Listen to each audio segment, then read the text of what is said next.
of the United States Football League.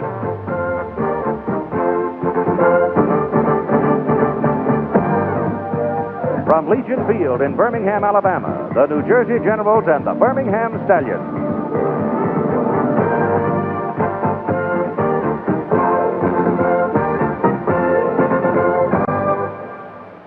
It seems every time we come back to visit Birmingham, there's been a change in the skyline. It's a growing city in the Deep South. Doug Flutie is mentioned here last September for a big win in his collegiate football career, and today, as the quarterback of the New Jersey Generals, going against the Birmingham Stallions, will make his professional debut on Legion Field in the city of Birmingham. Hello again, everybody. I'm Keith Jackson, and so we begin the third season of the United States Football League. It could be the last time in the springtime since the USFL is on public record that it plans to move to the fall season in 1986. That first year we started out with 12 teams. There was expansion to 18. Now it's been trimmed a little bit, dropping 4 franchises, and we go this year with 14 teams, East-West Conference, with this composition. These two conferences will evolve eventually into a playoff structure culminating with a championship game. Players from the 4 drop franchises having been allocated throughout the league, and some quality football players changed the dress, but in some may have strengthened the overall league. Turn now to Lynn Swan, our analyst for our USFL series, the gifted wide receiver of the Pittsburgh Steelers, who has 4 NFL championship rings in the family state. What do you think, Swanee? Quality up this year? I think so. Last year, you and I both said that we thought they were expanding too much too soon. I think dropping back to 14 teams will help improve that competition. Now, Birmingham has improved quickly by adding 2 players to their defensive team. David Dumars, an all-pro defensive back from the Denver Gold, and up front, Ken Kelly from the defunct Chicago Blitz. Now, on the other side, the Birmingham Stallions have a great football team. They start out with Joe Cribbs at halfback, and he is outstanding. 1467 in rushing last year, but he's a threat to come out of the backfield anytime. Chris Stout, also an excellent runner in addition to his passing. He was a 57% passer last year. He will be dangerous when he's pressured. And, of course, the second part of that Pittsburgh connection is his wide receiver, Jim Smith, who accounted for 1,481 yards and 89 receptions for them last year. Isn't it interesting, Len, that here in 1985, we've gone through about 5 minutes now of programming. We haven't mentioned Herschel Walker, who was the story a year ago. I think Herschel likes that, too. For so many years at Georgia and then here for the Generals, he was the man under the gun, having to carry the weight. Now it's shifted. He's a little bit in the shadow. I think he'll play better football because of it. Quick comment from you relative to how you think of the Flutie circumstance. Well, I think it's unfair. But like you said some time ago, if you accept the money, you accept the challenge. I don't think this young man anticipated, he said as much, that he would be a starter at the first game. But when Walt Michaels traded Brian Sipes to Jacksonville, it changed the whole game. And I don't think Walt Michaels wanted to. I think the orders came from Donald Trump. Tim Brandt is with us again this year doing the heavy work on the field. If you want to know how Doug Flutie personally feels at this moment, let's join Tim Brandt. Keith, it seems as if his life has been a headline, and I guess everybody, Doug, in America right now is just wondering your thoughts. I'm just anxious to get started and see how I do. You know, I'm not in a role right now where I'm going to try to take over the game and be the superstar. I have to play my role on this team and do what I need to take. We got Herschel and Maurice in the backfield, and we're a running team. Let me ask you this. You made the comment after last week's game that it was a typical rookie start, and you got to a shaky start. Came on strong. How do you alleviate that start today? I'm just trying to settle it down, play it low-key, and realize don't be so impatient. You know, dump the ball off. We don't need to put the ball up downfield a lot, but just, you know, come up with the plays when we need them on third down. That's my role. Have fun. Good luck. All righty. All right. Keith, I think everybody realizes he's a very bright young man, and he knows his assets are behind him with Carson and Herschel Walker. He's going to start off very basic, I think, but the burden's been slapped right on his back like a knapsack, and he knows he's got to carry the load. A light rain. It has been falling occasionally, but nothing very heavy, and quite a light sky now on the horizon. There's no question about what, with local television and the rain, the crowd may be diminished some. But the magic of Doug Flutie, he's the most publicized person of them all, but here is a prototype a professional quarterback now, Cliff Stout, who stands in around 6'3", 6'4". He weighs 220-odd pounds. He's been around. He knows what to do with a team. And I use that particular phrasing, Lynn Swan, because I think it has some meaning. He really knows this year where the strength of his Birmingham offense are located. It certainly does, and after having played with Joe Cribbs for 1 year, he knows how to utilize his talent. The offensive line is solid, and Cliff Stout is much more relaxed this year than I think he was last year. Just want to give you one thing to think about. If you go back to the Super Bowl that we did this year, you remember all the attention that Dan Marino got. Nobody talked about Joe Montana as being the guy who would bring the game, turn the game around. Now, it's going to work in Cliff Stout's favor with all the attention going on that young man, Doug Flutie.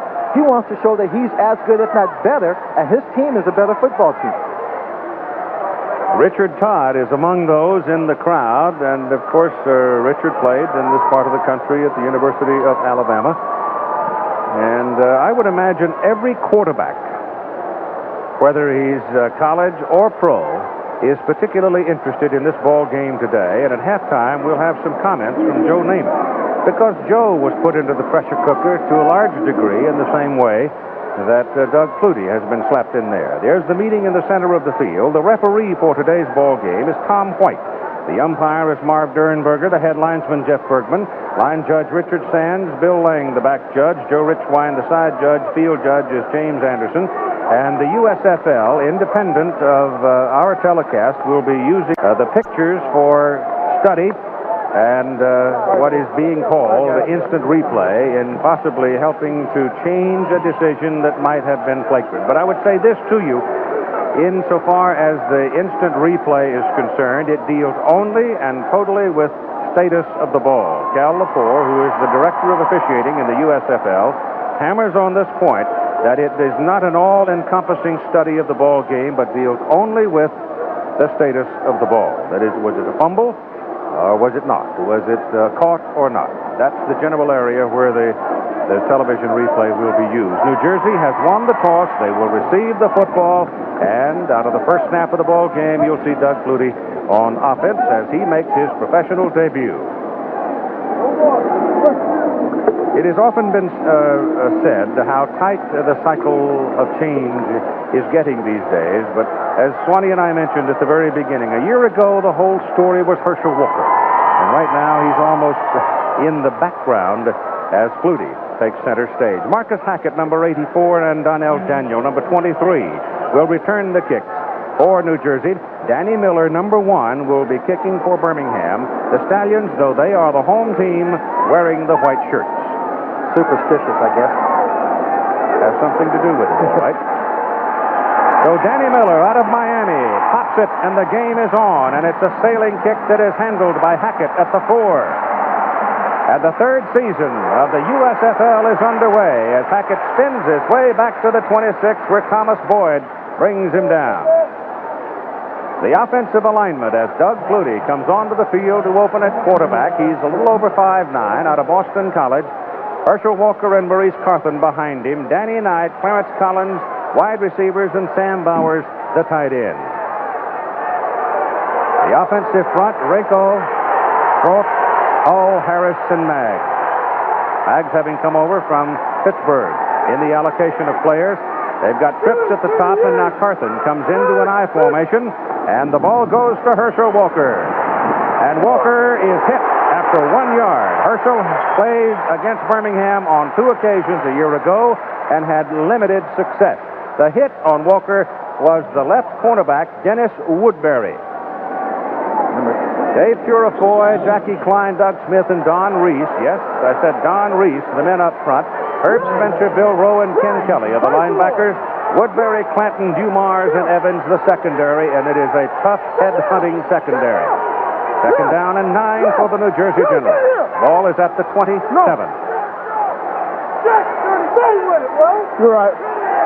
Walker is your deep man. He's got the ball. And Herschel is nailed at the 29. Herschel Walker, in his 3 years at the University of Georgia, never played here at Legion Field because Georgia at that time was not playing against Alabama. Jackie Klein, number 98, and Ken Kelly. Weak side linebacker made the hit on Walker on that play. It is now 3rd and long, and you may be about to see Flutie's first pass. First pass of the year. Keep in mind throughout the ball game that Walt Michaels, the coach of New Jersey, would prefer to run the ball most of the time. Clarence Harmon is in as New Jersey goes to a shotgun formation. Remember, Flutie is a scrambler. He has good protection. He looks over the field, he gets it away, and overthrows Walker because looping around from the outside was number 76, Don Reese, and he leveled Flutie just as he threw the ball. Doug Flutie dropping back in that pocket. We'll get to one level in this game very quickly to understand the pressure that comes from a very fast defensive line that's very aggressive. You see Reese coming in from the outside. He went straight up the field anticipating Flutie might try and roll out so he could box him in, then came in from the backside. And so Rick Partridge is in to punt for New Jersey, and Thad McFadden drops back, a rookie out of Wisconsin for Birmingham. Rick Partridge has been around the Generals, the 8th professional team he has been with in 5 years. Gets it out of there, and it's a good kick. It runs McFadden back inside his 25 to the 23. Got one man to help him, and he has a good return out of it. If he'd had one more block, he'd have been to the sidelines and see you later, and a New Jersey man is shaken up on the play. It was a 48-yard punt. It's Harmon, Clarence Harmon, running back, who was shaken up. He is on the special teams, and he was one of the men cut down in the blocking. So Doug Flutie now goes to the sidelines, where he will talk, but I suspect mostly listen. I think so. Just pick up a few pointers, find out just what's going on in the ball game from the coach's perspective. Chris Palmer is the quarterback coach for the New Jersey Generals. Chris knows something about being 5'9" because he's not quite that high himself. And now it is Birmingham's turn to handle the football. They'll open with Cliff Stout at quarterback, Joe Cribbs and Earl Kent. The runners, Joey Jones, Jim Smith, and sometimes Darrell Mason, the tight end, as a wide receiver. McKinley, Adelat, Battaglia, Saindon, and Mason up front. Big, strong offensive front for Birmingham. A perfect game for Raleigh Dodge's ball club is to hold the ball for 45 minutes and shut you out. Stout, looking downfield, had nothing. And as Lynn Swan noted before the game today, we've talked so much about Flutie's scrambling and ability to run. Cliff Stout can haul it pretty well himself. See there, 6.5. He's a big, strong guy, too, and he's not afraid to take it and go on and punch it downfield. There's Raleigh Dodge, the man who runs the show on the field for the Birmingham Stallions. He was excited for this opener. He was just bouncing yesterday. It is second down and 5.5, and the ball goes to Joe Cribbs. 2 blockers in front of him. Finds a little daylight, but can't pop through the crease, and he's finally brought down by Frank Mathias. He had number 73, Phil McKinley, who was a mere 6'6", 275 out in front of him. Phil played at UCLA and then went off to the Falcons and came over to Birmingham on the allocation draft from the Memphis Showboats. Well, that run by Cliff Stout and now by Joe Cribbs sets up a coach's dream. If he has to have a third down situation, he wants it to be third and short. Probably should the fullback just take the ball. Nothing fancy. Need about a half a yard to keep possession on third down with the ball setting on the Birmingham 49.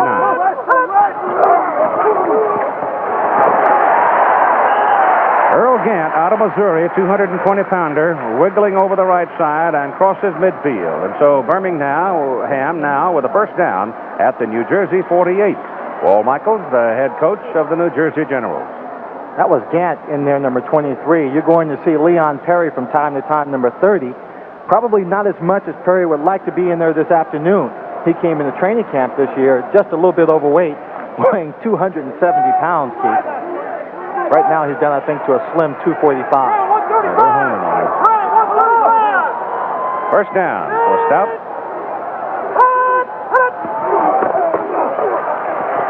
Gant with the ball fumbled. The football rolling loose. White shirt dove for it, and it looks like Birmingham may have retained possession. Looked like a Birmingham player got over there very quickly to get on top of it, but no. No, it's New Jersey's ball.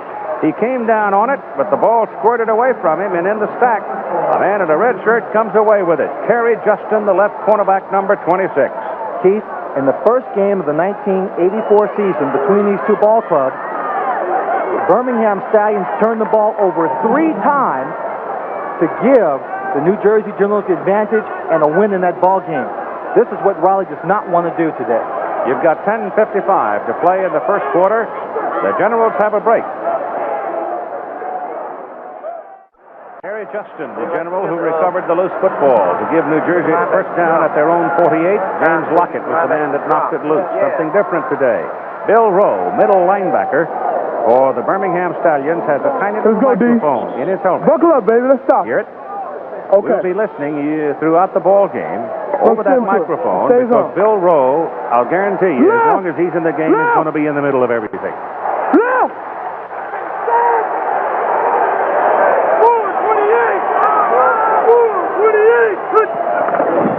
Woody back gives to Walker. Herschel cuts it back into the middle, maybe a yard, and that's all. New Jersey with a lot of movement before they go to their final offensive set.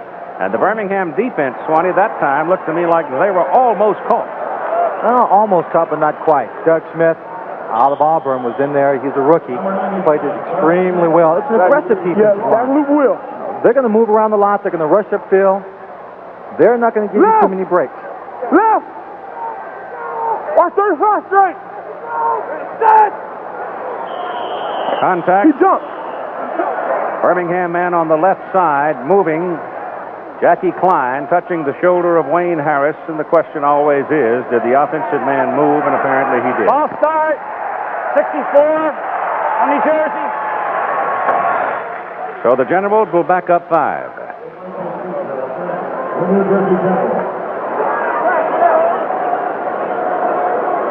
Okay. Hold up. You know that man, Walt Michaels, had a tight stomach starting with a young man who really just came right off the campus. Stomach got tight when he traded Brian Sight. 385! Birmingham defense jumping around, trying to give Flutie every kind of a different look they can. Doug's pass whipped to the sideline, and it is incomplete. I thought it might have been deflected. The man who came in, number 97, Doug Smith, jumped high into the air when he tried to throw the 82, Clarence Collins. Now, when you talk about the height of Doug Flutie, here is where it's a real disadvantage. Defensive linemen are taught when you rush the passer and he's about to throw, get your hands up in the air, get in his face. Now, watch Doug Flutie and watch the height he gets right there. He probably didn't see the receiver, so the ball goes short. And it's 3rd down and 15. They're out of the shotgun. Gives him more visibility, a little more room. Penalty flag, stop it. Shoots the bullet. He might have had his first completion. Let's see about the flag. Sam Bowers, the man that caught the ball. While they're discussing the penalty, an interesting thing, Brian Sight throws a very soft pass. And when Flutie showed up and went to work. Start, 68 on the offense, still 3rd down. When Flutie showed up and went to work, he threw the ball with so much more velocity that the New Jersey people were having trouble holding on to it, and a couple of them got wrapped upside the head by a hard ball. So the receivers had to make some considerable adjustments themselves. You do when someone throws the ball that hard. But he's a new man coming into camp. They would have had to make adjustments whether he threw the same velocity pass or not, because it's just a slightly different touch on it. So now it is 3rd down and 20 after the 2 motion penalties, and Flutie goes back under center. On a straight drop. Little shovel pass up the middle, tried to get the ball to Herschel Walker. He couldn't do it, and there were 2 big men in white shirts thundering down on him. Dave Purifoy and number 97, Doug Smith. Now, Purifoy is 255 and Smith is 300. And they run as fast as most college linebackers, something Doug, again, will have to get used to. You see him flick it, sidearm. That's the way he throws the ball most of the time, ducks his head, trying to protect himself a little bit from the rush of 97, Doug Smith. You also saw a degree of sportsmanship there where they could have really popped Flutie, but both linemen let off, and they didn't do it. All right. Partridge. Get your way. Shoots one. It's low enough. McFadden will have some room for it from his 16.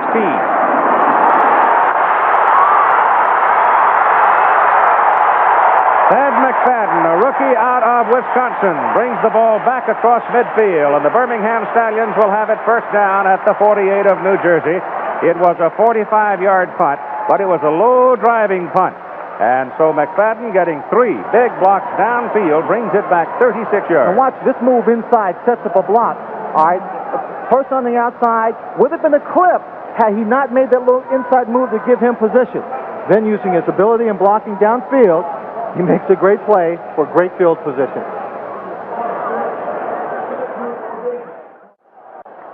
That statistics from the 1984 season tells you really only the philosophy of Raleigh Dotz, that he is a coach that likes to possess the ball and keep the other team's offensive unit on the bench. He intends, he said, to open things up a bit this year, but right now he's concerned with the fact that his team fumbled it away the last time they had it, the first time they had it today. Now Stout back, going deep. Joy Jones. Out of bounds. Caught the ball. Kerry Justin was there. A little Joy was running right with him. He has great leaping ability. Came down with it, 5'10", 165, but he's out of bounds. Raleigh Dotz said he wanted to open up the game, play action passes on first down. Joy Jones, one of the top 3 players on this team, gets even with Justin, goes by him a bit. Great concentration here. Kerry Justin came out of the Seattle Seahawks organization for the Generals. See right there, he gets 1 foot down, but watch where the second foot lands. Just out of bounds, no good. Fisher was right there, and it's second down and 10. 8:25 to go in the first quarter, and here comes Joe Cribbs, one leg.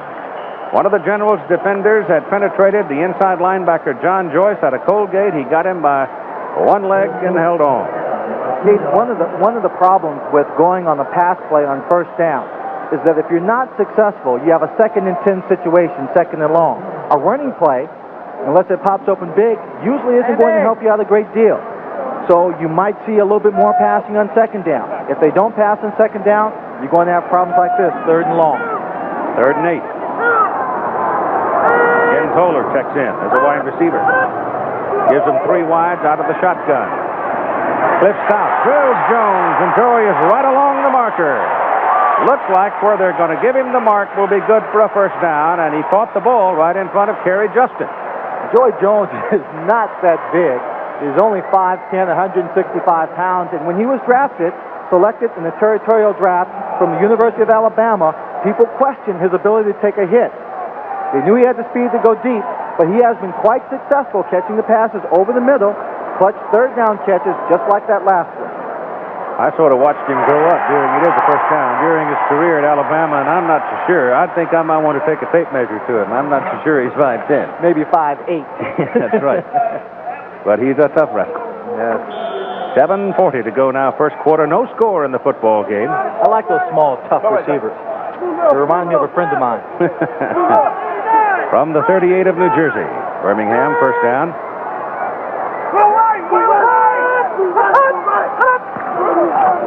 Stout gives the ball to Gant. Gant bounces off 1 behind the line of scrimmage. Number 53 had made the penetration, Bobby Leopold. And Bobby forced him deep and forced him wide, and by that time help arrived, and there's a loss on the play. The defensive team for the New Jersey Generals is one that likes to read. They make contact, get their heads up so they can read the play, see what's going on, then they react. Very tough to run sweeps against them because they're reacting and flowing to the outside. Boss is back near the 45. So it's second down at about 17. Jones comes in, bringing a play, and Darrell Mason comes out. Mason, the tight end, played at Arkansas. That gives Birmingham now 3 swift wide receivers. Jim Smith, I remind you, has not seen the ball so far today, but he will. From the shotgun, Stout goes deep, down the middle for Smith. Smith got tangled up a little bit with number 25, stumbled, lost his momentum, and now is protesting it. John Preston, the strong safety, going down the middle with Smith, and Jimmy stumbled a little bit and he lost his speed. Jim caught 89 passes for 1,481 yards. In most man-to-man situations, he is going to be double-teamed. Look, he's got a man on the outside, he's got a linebacker underneath. The safety took off to his right, Jim's left. Cliff came back to him. You see there, the contact right there with Preston. He didn't make contact with Preston, I don't think. I think he just stumbled. And that was it.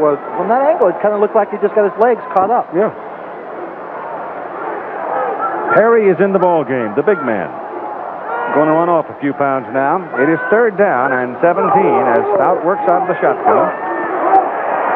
They get him behind the line of scrimmage. He's in the grass back around the 45. So the New Jersey defensive unit stands up as James Lockett penetrates and makes the tackle, and the Stallions will have to punt. And as the punting team comes on, one of the old-timers in this game of pro football comes out. Name is Bob Parsons, 12 years of it. High hanging kick, not the longest punter in the league, but he can hang it up, and he keeps knocking it out of bounds inside the 20, but this is Donnell Daniel trying to cut to the sidelines, and he almost found an alley over there. It was a 42-yard punt, 6:50 to go first quarter, and no score. The balanced offense reflected by Walt Michaels' Generals a year ago. He'd like to have it this year. Doug Flutie, as he comes out now to start this offensive series for New Jersey, 0 for 3. The ball is at the 26, first down for the Generals and no score. Birmingham showing a 5-man front, linebackers dancing in and out. 485! Walker bounces off the tackle side and gets up to the 29. And it was Doug Smith, who's met Herschel before when he was at Auburn, who brings him down. I see on this run, he wants to go straight ahead, sees the hole is closed, and he just starts dancing, looking for an opening. A little misdirection there. Now, it's a good, strong move right here as he goes by Dave Purefoy. He keeps his legs going. He's hit there and finally wrestled down. Again, Herschel Walker has two pair of the strongest legs I've seen in football. Carthen, the fullback, Walker, the I-back. 2nd down, 7. Flutie will throw on 2nd down. His pass is away down the middle, and it is incomplete. Intended for Jeff Speck, number 81, the tight end. And Speck had double coverage. He had a man underneath. The cornerback was underneath, and looked like the safety who came over the top. Doug Flutie was under a great deal of pressure and was lucky to get that ball away. The guy playing center field for Birmingham is Chuck Clanton, played college ball at Auburn. He is quick, and he is tough. 1984, he had 10 interceptions, second in the league, second only to Marcus Quinn of the Oakland Invaders. Now the Generals go wide, and Flutie drops into the shotgun on 3rd down and 7. His protector is Carthen. Walker, working out of a slot back position, goes down the middle. Flutie throws just short. He had Herschel, but he threw the ball low and in front of him, and David Evans was there defending. And let's check in now with Tim Brandt. All right, Keith, I'm with Birmingham wide receiver Jim Smith, and as they get ready to go back offensively, I've got to ask you, defensively, it looks like New Jersey's giving you plenty of cushion, and they're playing basic zone. Well, they give me plenty of room. Hopefully we can get to me. On that last play, the long pass, it looked like you were tangled up, like you were interfered with, were you? Well, I felt as though I got tripped, but those guys in striped shirts don't always believe or listen to what I say. All right, Jim, thank you. Back up to you, Keith. Keith, in the Super Bowl, an official gave me that call once against the Dallas Cowboys. Said I was tripped going back for a ball. When you had such big deductions at Christmas. Partridge back to punt. Low snap. Rick handles it well and gets it dandy deep downfield to the 27-yard line. A 44-yard hanging punt at 5:51 to play in the first quarter, and we have no score.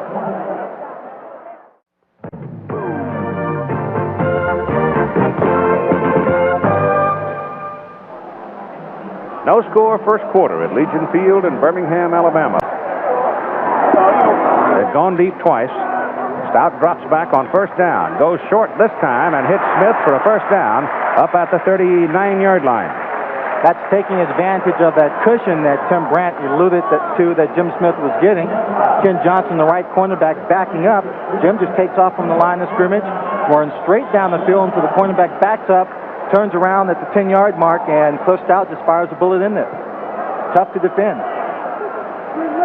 Well, if your timing is on, it's almost impossible. 1st down. Ball at the 39. Perry in the backfield. And the big man has it. And gang tackle led by John Joyce just over the 40 at the 41. We have a preliminary report. It has not been double-checked, but we want to tell you anyway because it's dreadful news, really. Brian Sipe, we are told, is out of the game early in the first quarter for the Jacksonville Bulls with a possible broken collarbone.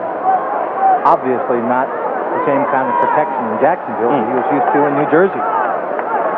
That's too bad. Earl Gant checks back into the Birmingham backfield, and Jones goes in motion on second down and about 7, and hand it to Gant, and penalty flag flutters into the air, and the rain is gone for the moment. It's quite pleasant. Sky getting brighter. They have had a lot of rain through some of the areas of East Texas and across Mississippi. Heavy rain in Mississippi. The penalty call is going to go against New Jersey, it appears. On this particular field. Offside, left tackle, defense. Which That's is James Lockett. Which is artificial grass. There's a crown in the middle, and I've seen rain here before, and it drains quite well and very fast. So the little rain we did have early on shouldn't cause any problems for the players slipping and sliding. New Jersey now 3 flags for a total of 15 yards here in the first quarter. And it's second down and short 3 now for Birmingham as the ball comes out to the 46. Goes to Cribbs, and Joe has a first down at midfield. The quick slashing running of Joe Cribbs. Jacksonville has taken the lead over the Baltimore Stars 3-0. And a note in the case of Baltimore, there were, I believe, out of the top 22 players, something like 15 of them have had troublesome injuries at one time or another during the training camp. And Arizona getting out to a 3-0 lead over the Portland Breakers. Frank Kush, of course, coming home to Tempe as the head man of the Arizona Wranglers. It is first down. The ball virtually at midfield, and Cliff Stout drops, gets it off to the sideline. Joey Jones out of bounds. First down, New Jersey, 36 in front of Kerry Justin. That entire play was made because of Cliff Stout's ability to scramble. If Cliff had stood straight back in the pocket, he would have been a long pass from the middle of the field to the sideline. But he rolled out. He was evened up. You can't even see a defensive back in this picture. Justin is so far off of Joey Jones. Joey Jones ran by him that last time. He said, "Mr. Jones, I will give you respect. And respect for a corner to receiver means distance." Jones is out and Toller is in now. Ken is out of Ole Miss. 6'2", 190, number 85. And he comes in motion. Ball is handed to Joe Cribbs. And Joe, no room on the left side as Jim Byrne, a 280-pounder out of Wisconsin lacrosse, stands up and knocks him down. And Joe's got to come out now because he has broken the straps holding the shoulder pads. There's big Jim Byrne. Walt Michaels and his coaching staff feel that this may be their top defensive lineman. And it's not going to be. Last year he had 7 sacks individually. Ball at the New Jersey 33, second down and 7. No score, first quarter. Stout back, looks at Jones, goes high and incomplete. Had the ball sail on him, but New Jersey's coverage was a little better that time. What you saw in the backfield was number 25, John Preston, who blitzed from a strong safety position.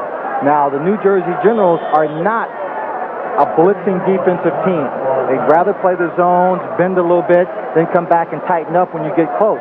That time, they chose to blitz, put additional pressure on the Stallions. So it is third and 7. Out of the shotgun.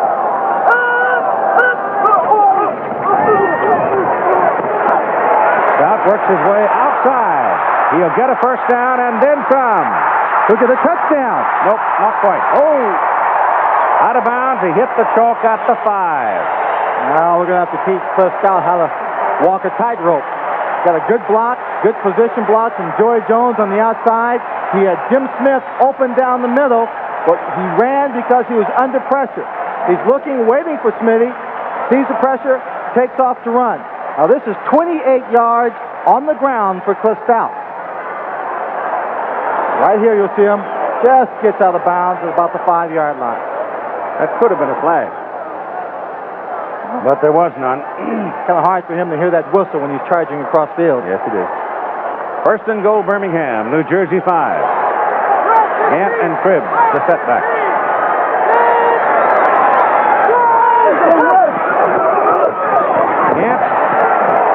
to the 3 at least. You saw number 89 go in motion. That's Robin Earl, who played at Washington. Big tight end, 6'5", 240. He started in motion toward the ball and then turned inside to add bulk to the blocking side of the line. He was a fullback at Washington for a while, anyway. Perry comes in, the 250-pounder. Goal line defense now as some of the lighter people are taken out for New Jersey. It's second down and goal. Cribbs outside and decked at the 6. Joe trying to get outside. Good defensive flow that time and a good read by Kerry Justin and a solid tackle. Kerry Justin came up from his corner position, but number 52, Mike Weddington, the linebacker, came up and really boxed in the play. Took out all the blocking for Joe Cribbs. He tried to cut upfield. Couldn't do it. Justin made the stop. The placement team warming up on the sidelines for Birmingham. Danny Miller, the kicker. It is third down and goal, and now the ball is back just outside the 5. Danny. He beat out Scott Norwood. Scott had an injury to his leg and just couldn't break through, and Miller won the job. Man-to-man coverage. They show blitz. Almost got caught offside. Stout looking around. Penalty flag now. Throws in the end zone. The pass is incomplete, intended for Darrell Mason in front of John Preston. Let's see about the penalty. Could have had encroachment. Offside. Number 55 on the defense. Jim LeClaire trying to anticipate the snap. Got caught in the neutral zone. Jim LeClaire calling the defensive signals. Played 12 years for the Cincinnati Bengals. He's a tough competitor. A quiet man most of the time off the field, Keith, but when he's on the field, one of the more aggressive people. You see him right there trying to anticipate the snap. He comes up. Couldn't get back in time. Cliff Stout looking for Jim Smith on that play. Tough call for New Jersey. It gives Birmingham another shot from inside the 5. Third down and goal from the 3. Cliff Stout rolls in zone. Touchdown. Darrell Mason. Excellent play call by Raleigh Dodge. Cliff Stout has had tremendous success already in the first period. Rolling out, running the football. You get in tight, you got 3 yards. Let him have that option again. Then delay the tight end into the end zone. You see it all the time in professional football. It's a very safe play. High percentage of success. Miller is in now for the extra point try. He was the 7th scorer in the USFL last year with 108 points.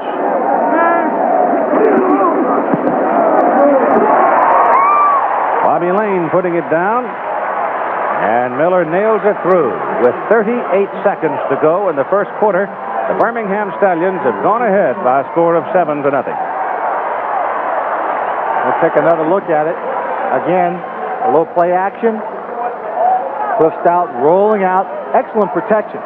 Got 2 people out in front. They're engaged and blocked. And the tight end comes out. Darrell Mason, an easy catch. And there you see the reaction coming up of Cliff Stout, drawing first blood in the ball game. Well, right now, I would say the Stallions are starting to play dodgeball. It's it's a long controlled drive. It's 10 plays, 73 yards. They use up 5 minutes and 21 seconds of time on the clock. So that'll make the man with the silver hair happy.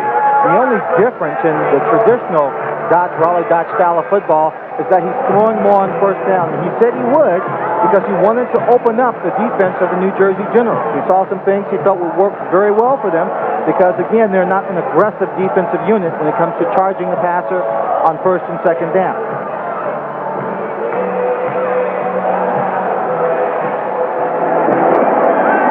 Ready for Miller's kickoff. Hackett and Daniel are deep for New Jersey. High, hang up there. Should be fairly good coverage for Hackett. Oh, he got a hold. And he is knocked out of bounds as he crosses the 40. Robin Earl knocked him out of bounds. It's a high kick, but very short. He fielded that about the 10-yard line. And he was up to his blocking very quickly.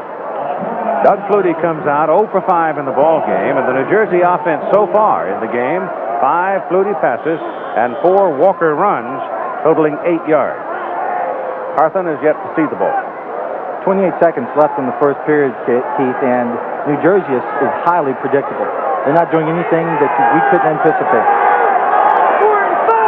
Again, Birmingham shows a different defensive look to Flutie. Ball is handed off to Carthen. First carry of the day for Maurice. And he comes up to the 45. Here's Cliff Stout now with Tim Brent. Keith, you know Cliff Stout led all quarterbacks in rushing his year in Pittsburgh, and then he led the quarterbacks over 400 yards last year. Tell me about the run to set up the touchdown. Well, it wasn't a design run. None of my runs usually are. But we had a little halfback option route to Cribbs. I had to step up in the pocket and just saw a lane and got a couple great blocks from our receivers. Our receivers do a good job because they know I do like to take off running. So if they see me coming, they try to get some blocks. They did a great job. All right, Cliff, good luck. They're staying very basic, he says, Keith. Well, they lead by a score of 7-0 at the end of the first quarter of play. The game at Legion Field in Birmingham, Alabama, the opening weekend of the United States Football League's third season. Well, here we go to the second quarter of play with Birmingham leading New Jersey 7-0. Let's go, D. The football is resting at the 45. Yeah. The helmet is in Bill Rose. Okay. The microphone in Bill Rose's helmet. You know why it's there? Why? Because he doesn't cuss. Second down and 5. 117. Hope he calls the signals too. 117.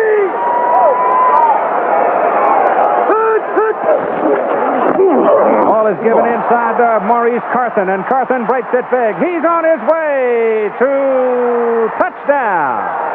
No flag.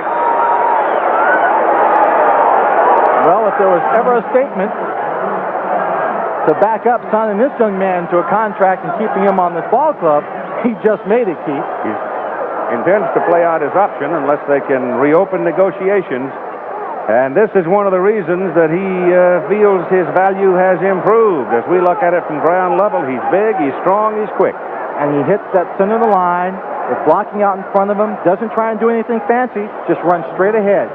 Doug Flutie running behind, cheering him on. Go, go, go. Chance to tie it now with Roger Ruzek. Off the tee, the kick is good. So 30 seconds into the second quarter of play, Carthen goes 55 yards, and the Generals are even. Now, last year, Maurice Carthen ran the football for 1,042 yards, did the lion's share of all the blocking for Herschel Walker when he was in the ball game, and here you see his ability. Could be on his way to another 1,000-yard season. When we come back, Birmingham will have a chance. Here is a name that is certainly familiar to people in the southern part of the country, Paul Otkaruth, who played at Alabama for 4 years. Number 42 is now in the ball game for Birmingham and is one of the kick returners. 6'1", 210-pounder. Ruzek will kick it off. New Jersey 7 after that 55-yard run by Carthen, and Birmingham 7. High kick. Goes to McFadden. Goal line.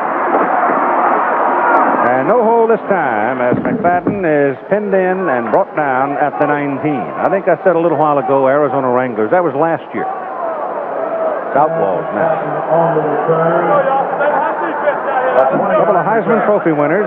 Herschel, the big story a year ago, and as Lynn Swan said a little while ago, delighted to have somebody else come along and take the heat off him.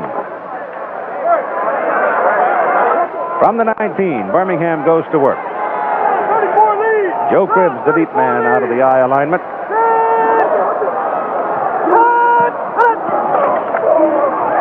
Stout back on first down, setting up a screen to Cribbs. 3 men in front of him. And can't quite pop through there. Number 32, Ken Johnson, and 47, John Joyce. I think it was Johnson that got most of Cribbs on the play, but if Joe had gotten through that last crack, see you later. He's got the quickness to do it. All-purpose running back. He's an excellent receiver, excellent running back. He came to Birmingham last year when the Buffalo Bills failed to meet his desires for a big money contract. Leon Perry checks in now for Birmingham. Second down and 4. Wait, 136! Wait, 136! Obviously checked off. Pulls it down. Now shovels it ahead to Darrell Mason, and Mason is pretty close to his first down as they throw him. Just depends on the mark. If they mark him short of the 29, it won't be. If they mark him beyond it, it will be. I can't help but laugh, Steve. That reminds me of Jim Plunkett so much. How many times have you seen Jim Plunkett start to run, just flip it off someplace, there happens to be someone handy, and it turns into a big play? Right here, he's just getting rid of the ball, shoots it out, and Mason happens to be right there to pick up the first down. Well, they gave him a pretty good mark, I'll tell you. It's over the 30. And a first down. Stout has accounted for 80 of Birmingham's 92 total yards so far in the game. And here's Cribbs cutting it back. And brought down by James Lockett, number 96. James did a good job that time from his defensive end position of keeping the blocker up in front of him. Cribbs saw it. Looked like there was a hole on the inside, and Lockett just slipped off to the inside, made the tackle. Good veteran move. Second down and 8. 7-7 ball game.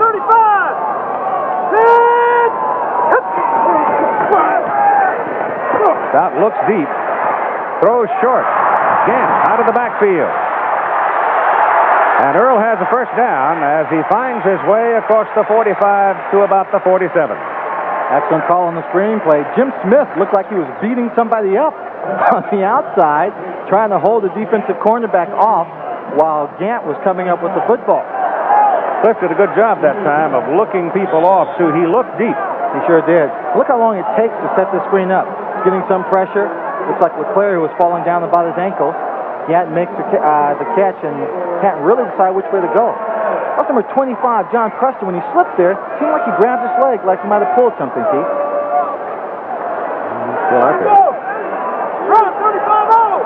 Run, 35-0! Another first down. Ball is at the 47. Stout back to throw it on first down again to the sidelines to Jones, and Jones has got another first down, it appears, as he crosses into New Jersey territory and steps out just inside the 43. Now, when you talk about timing, Keith, this is the pass play that needs as much as any. Low out pattern, got to time it up. It's a long pass in the middle of the field. Now, cornerback, if he anticipates it, if it's not thrown with some velocity, has the angle just to cut it off and run down that sideline for a touchdown. But again, to go back to a point you and Tim Brandt were talking about a while ago, the New Jersey corners are giving some cushion. That's right. Particularly to Jones. With his speed.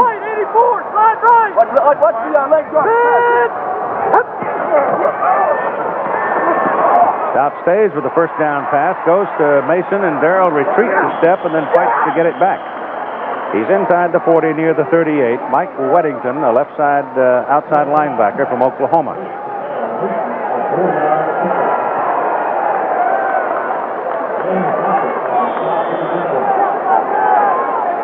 We'll listen to Cliff Stout now. The umpire is wearing a little tiny microphone, and you know that the umpire works on the defensive side behind the linebackers, so we should be able to hear what Cliff Stout is talking about. It sounds to me like he's checked off a couple of 3 times. Round 80!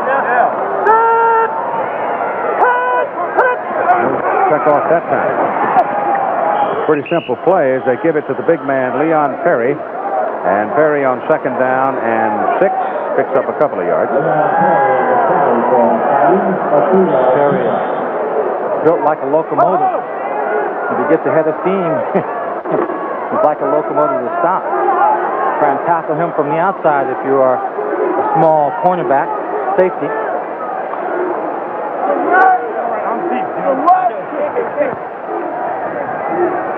Black 114! Black 114!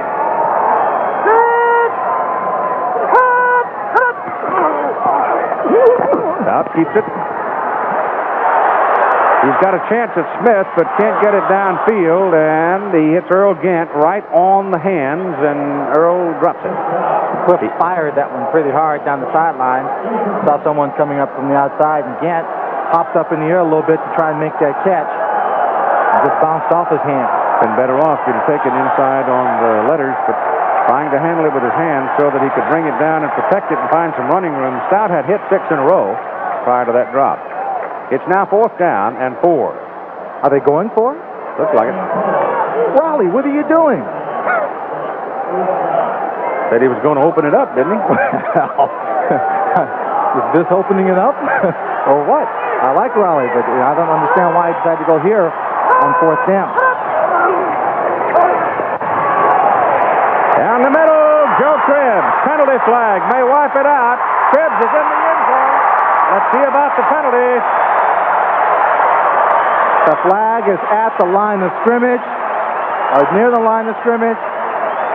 Looks like the holding area, Keith. Is no TD.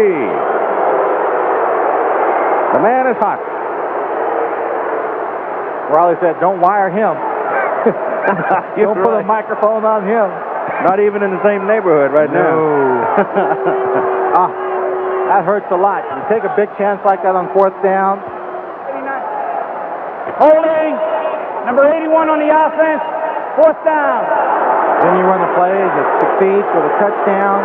Instead of having the 6 points and the emotional lift, you bring out your punter. That was 81's Darrell Mason. Tight end. Parsons' first punt today for Birmingham was a 42-yarder. High hanger. He's got it angled to the corner. Got a good bounce, and it is slapped out of bounds by number 26 for the Birmingham Stallions, David Evans.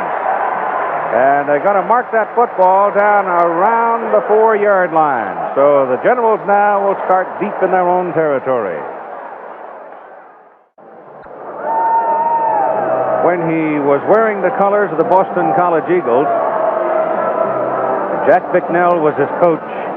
Jack Bicknell's philosophy was when he has the ball, it gets exciting. So whatever he wants to do, sick him. I don't think he has quite that much freedom with Walt Michaels. So he's down here around his 3-yard line, 0 for 5 in the ball game, a 7-7 ball game, 9:32 to go in the first half, and I would think that we'll probably see run here. You haven't seen Gus Digger really roll out the pass yet. No, we haven't. One time, that's his asset. That's a strong asset for him. That's Carthen. And Maurice Carthen, who bolted 55 yards for a touchdown to tie the game, works his way up across to the 6 for a 3-yard pickup. David Dumars brought him down. Incidentally, it was Dumars, the strong safety, that got caught in the middle and missed the tackle. It looked like he let him go all the way. Looked like he had a poor angle. He was charging at Maurice Carthen, and he outran his angle. Then he was just reaching for air. So it's 2nd down and a long 7. All out near the 6.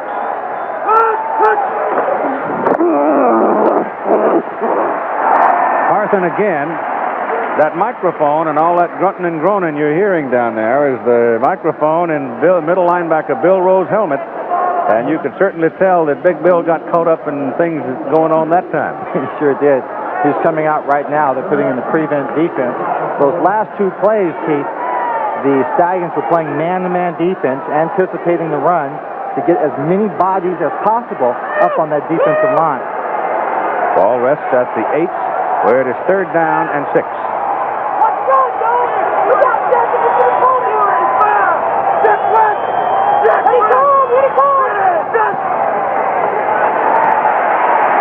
Flutie throws it from the goal line, and it's batted down at the line of scrimmage by Doug Smith.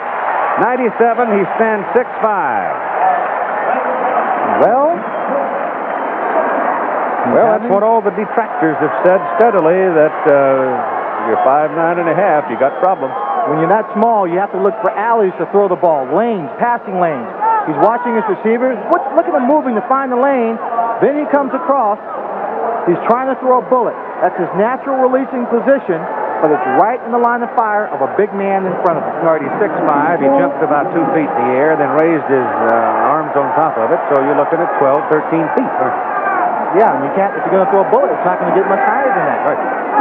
Partridge out of the end zone. No pressure on him. Gets a pretty good kick out of there. Coming back to McFadden at the 41.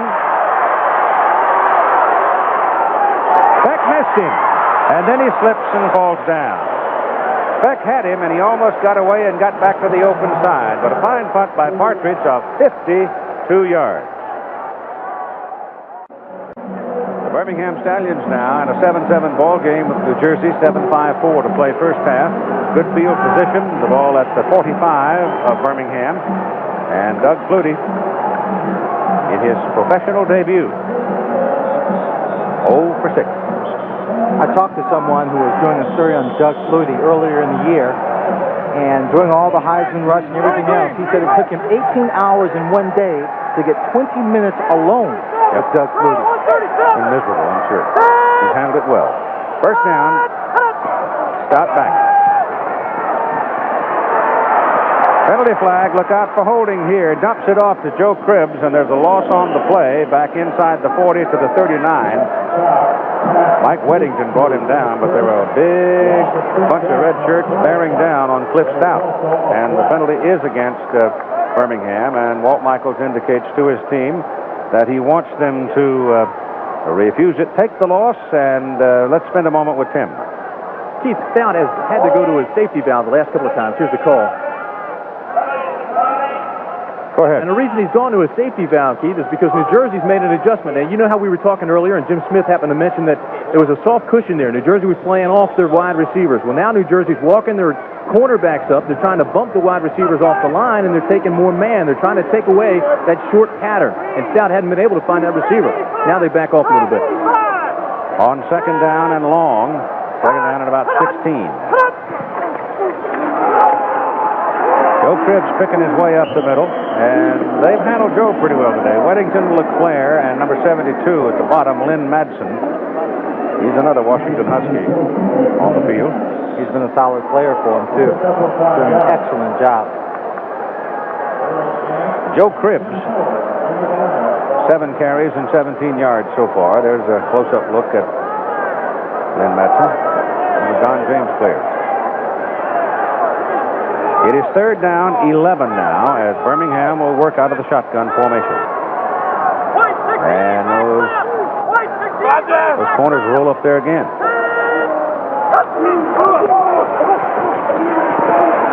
Stout's pass to the sidelines is good for a first down to Jim Smith at the New Jersey 43.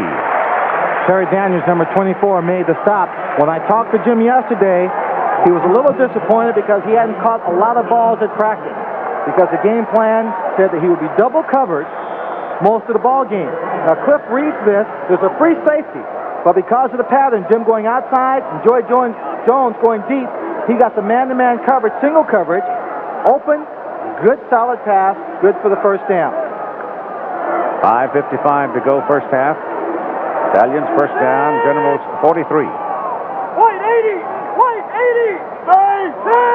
Pick up! Little quick pop. Smith can't shake the man. Making the good play is the right corner, Ken Johnson. If Smith shakes him off, goodbye. Well, that play was called because the cornerbacks had been playing off. Then when you come off the line, they were backing up. At that time, Ken Johnson didn't really back up. He held his ground. Jimmy caught the ball, but Johnson was right there to make the tackle. Gary Barbaro not with the ball club, didn't quite recover from an injured leg a year ago, and Jerry Holmes has a broken fibula, so the Generals a little short-handed in the defensive secondary. Johnson stepping in, doing a good job. They go with the ground game up the middle, and Joe Cribbs breaks the first tackle and reaches the 30. I tell you, as long as Joe Cribbs is upright with his feet under him, you hold on to something firm, because he might pop out of there any time. It's like one of those little wiggly worms. You get a piece of him, you think you've got him, but he just kind of slides right through your hands and keeps going. It has been confirmed that Brian Sipe has a separation of the right shoulder and figures to be out anywhere from 6 weeks to longer. On first down, Stout throwing again, looks for Jones. Joey covered up. Stout now comes to the short man, and the pass is incomplete, thrown underneath Leon Perry. The Generals effecting again pressure on Stout. He's getting the pressure, but here is where a quarterback has to earn his money. He's under pressure. His primary receivers aren't open. He has to be able to read that coverage, look for the secondary guy. If they're covered, don't waste time. If there's no running lane, don't waste time. Throw the ball, get rid of it, don't make the big mistake. The comparison of the two quarterbacks so far in the game on 2nd and 10 for Birmingham. Wait, 86-6, slide right. Check him off. 86-6, slide right. Set.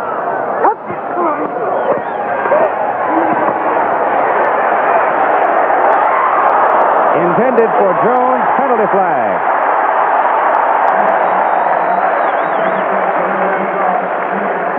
Coach Stout is feeling very confident, Keith.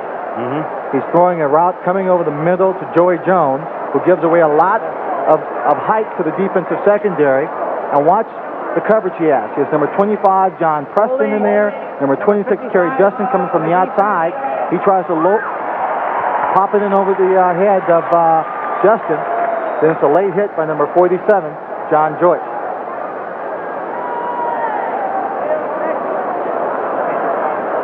Tom White, the referee. Automatic first. Let's go.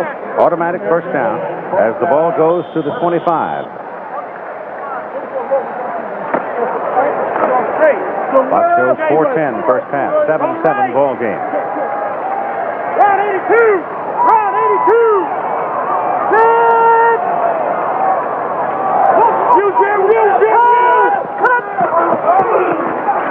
Cribbs got a little daylight in the middle, spins to the 20.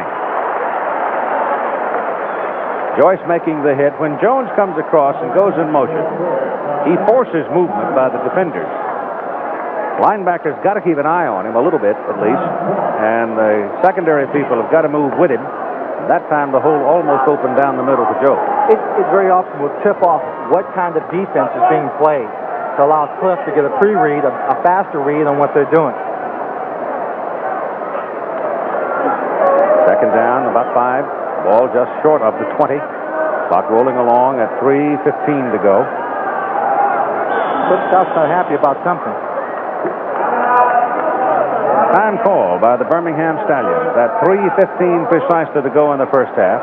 We're all tied at 7-7, but right now the Stallions mounting a threat.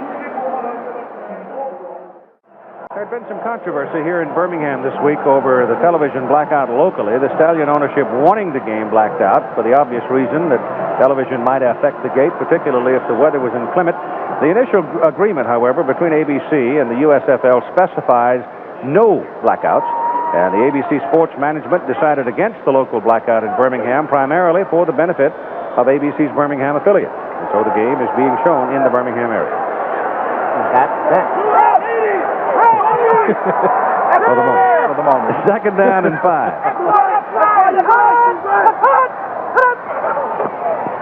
Stop to Cribbs. Cribbs fakes it to Jones. Joe wants to throw it. He's got a little daylight to run. And run he does for a first down.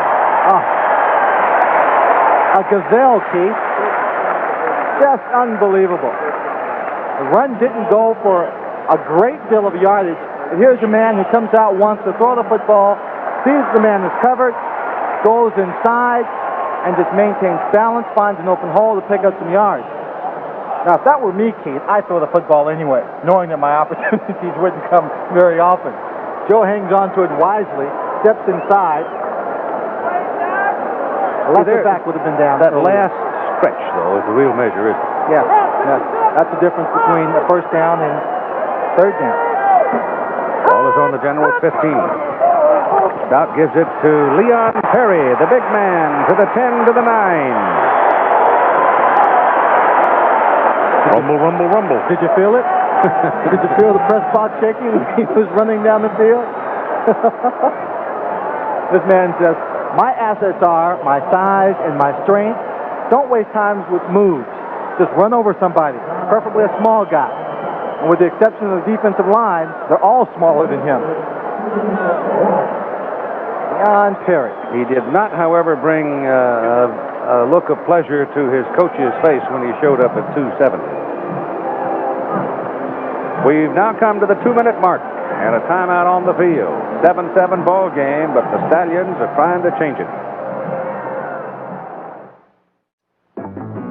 There's a professional football league that believes having fun is the most important business at hand.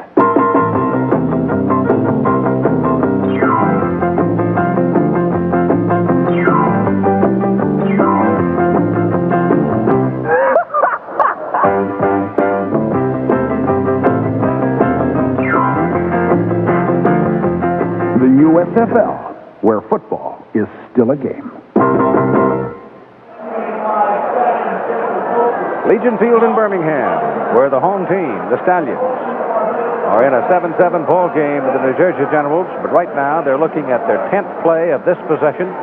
They've had their conference on the sideline. They have decided what it is they want to try to do in the final 2 minutes. The obvious being, the ultimate goal, of course, is to stick it in the end zone. They're on the 9-yard line. They're looking at second down at about 4. So they probably have their series of plays all determined here now. And let's see what happens. I think we can look forward to seeing Stop probably roll out and try and throw one. That's how they got the first one to stop the Mason. It worked. Keep doing it. They got Smith in motion, and they go to Cripps.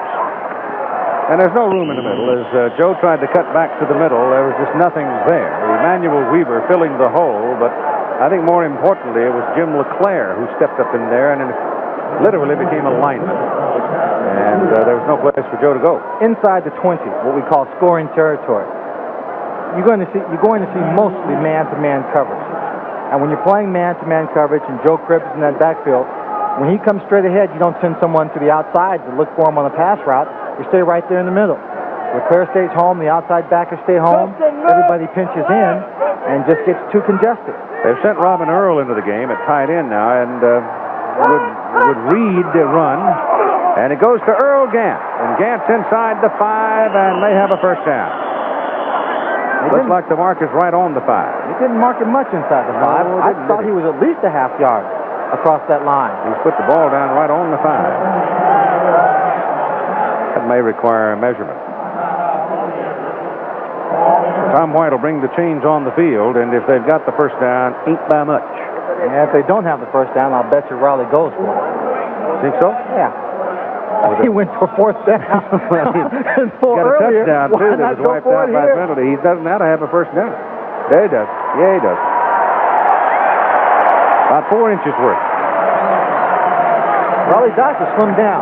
He was in Pittsburgh. He used to have a nice little pot sticking out there. He used to call him the Pillsbury Doughboy.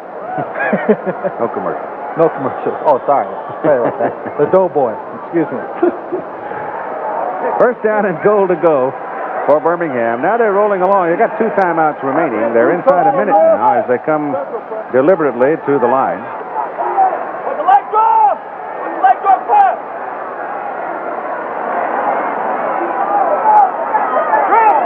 Well, he's certainly taking his time. He's calling the play at the line of scrimmage. That's why. Took a long look at what they were set up in defensively and rolls it out. Now he's one-on-one, and now they pinch him. And it doesn't work, and they've got 34 seconds to go. Bobby Leopold out of Notre Dame, who had 4 years with the 49ers, number 53. Big Bob was out there, and Cliff rolled out. There he was, looking him right in the eye. So come on. Yeah, well, and Cliff did what anybody would do in that position, said, take to the ground real quick here. Slide inside. Timeout spent by Birmingham. They have 1 remaining, and the clock shows 28 seconds to go in the first half. 7-7 ball game. Bill Lindsay with that man standing next to Walt Michaels on the New Jersey sideline, defensive coordinator. Walt Michaels never looks real happy, does he, Keith? Oh, once in a while. I think one time all the last year. We caught him on camera with a smile. The quarterback totals, for the sake of conversation, as we go to halftime. Stout has totaled 126 yards, throwing and running. Doug Flutie, 0. Ooh. Of course, he hasn't run at all. Yeah. And he's 0 for 6. Now, that's something I thought he would do a lot of, is roll out and throw the football. And that's a style that would also free him up to be able to see farther downfield, get him away from that wall of defensive linemen that's rushing in. It's second down and goal. Oh, just inside the 5. Stout stands up and goes into the middle, and a penalty flag is thrown. Jim Smith was the man coming across into the end zone in front of Ken Johnson, and it looks like the flag is on Johnson. Now, the official who called the play, Keith, was in the middle of the end zone behind it. Now, what Ken Johnson might have done was, as he dove, I just think he had him by the coattail. Yeah, as he dove to knock the ball down in front of Jim, he grabbed him from behind by that shirt sleeve. You see Cliff, he's waiting, looking for him. He comes across, fires it low, right there. Oh, tough call.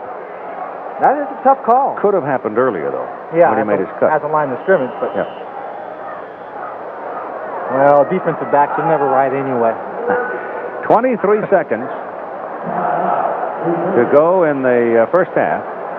And this time it's New Jersey calling timeout. LeClaire going to the sidelines to talk with the defensive coordinator.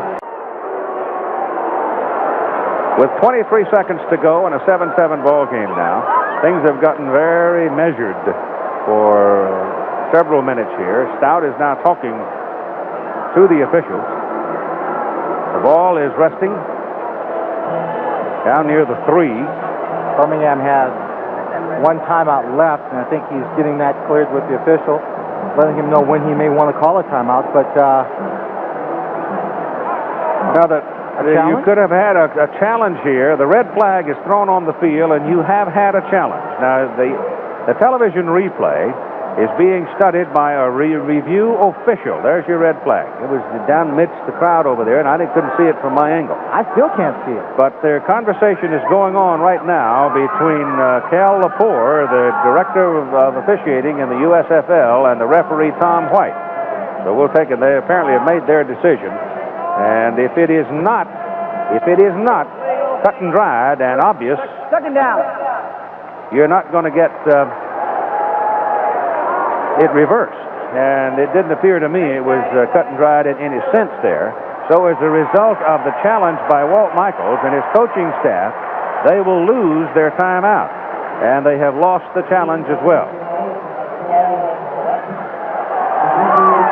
Now your holding could have been earlier. See, when he made his cut and turned on the corner, if in fact there was holding, and in the judgment of the man who was standing right behind them, there was holding. There was a challenge of it. The review official said no way, and right now here we go with 23 seconds. First and goal for Birmingham, and they hand it to Cribbs, who squirts through there, touchdown.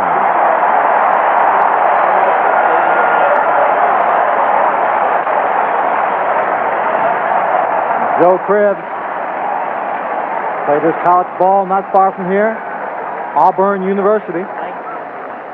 That extra little jump. I don't understand that last challenge, though. Why would they challenge it? Because the rule clearly says and is emphasized that it has to do with status of the ball. That's what I didn't understand either. And the status of the ball has nothing to do with this or the previous play in which a holding occurred. That's Cribbs' touchdown right there. So the status maybe should not have been allowed according to what they told us. Well, I would imagine the thinking in Walt's case was the rules on the books. What the heck? I got nothing to lose anyhow, so let me do it, and I'll blow a timeout. But big deal. There's only 19 seconds to play in the first half. Birmingham is now stuck in the end zone with Cribbs' run and leads 14-7. It would have been third down had they not made it instead of first down. Then, if they held them on one play, maybe they would have gone for the field goal instead.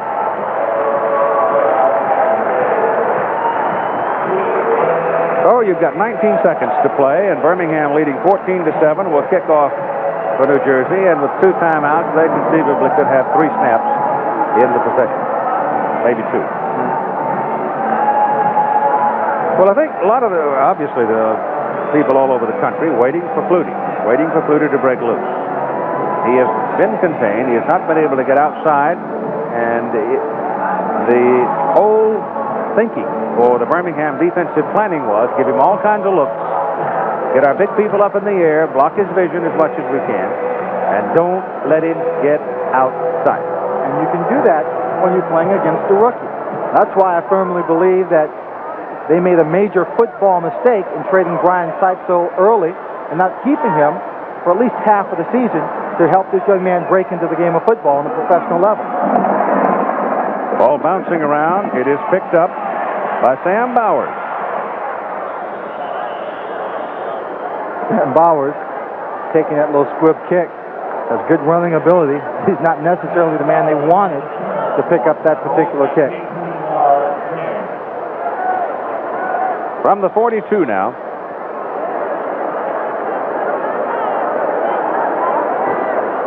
New Jersey has run a total of 14 plays in the first half. Birmingham 41. No!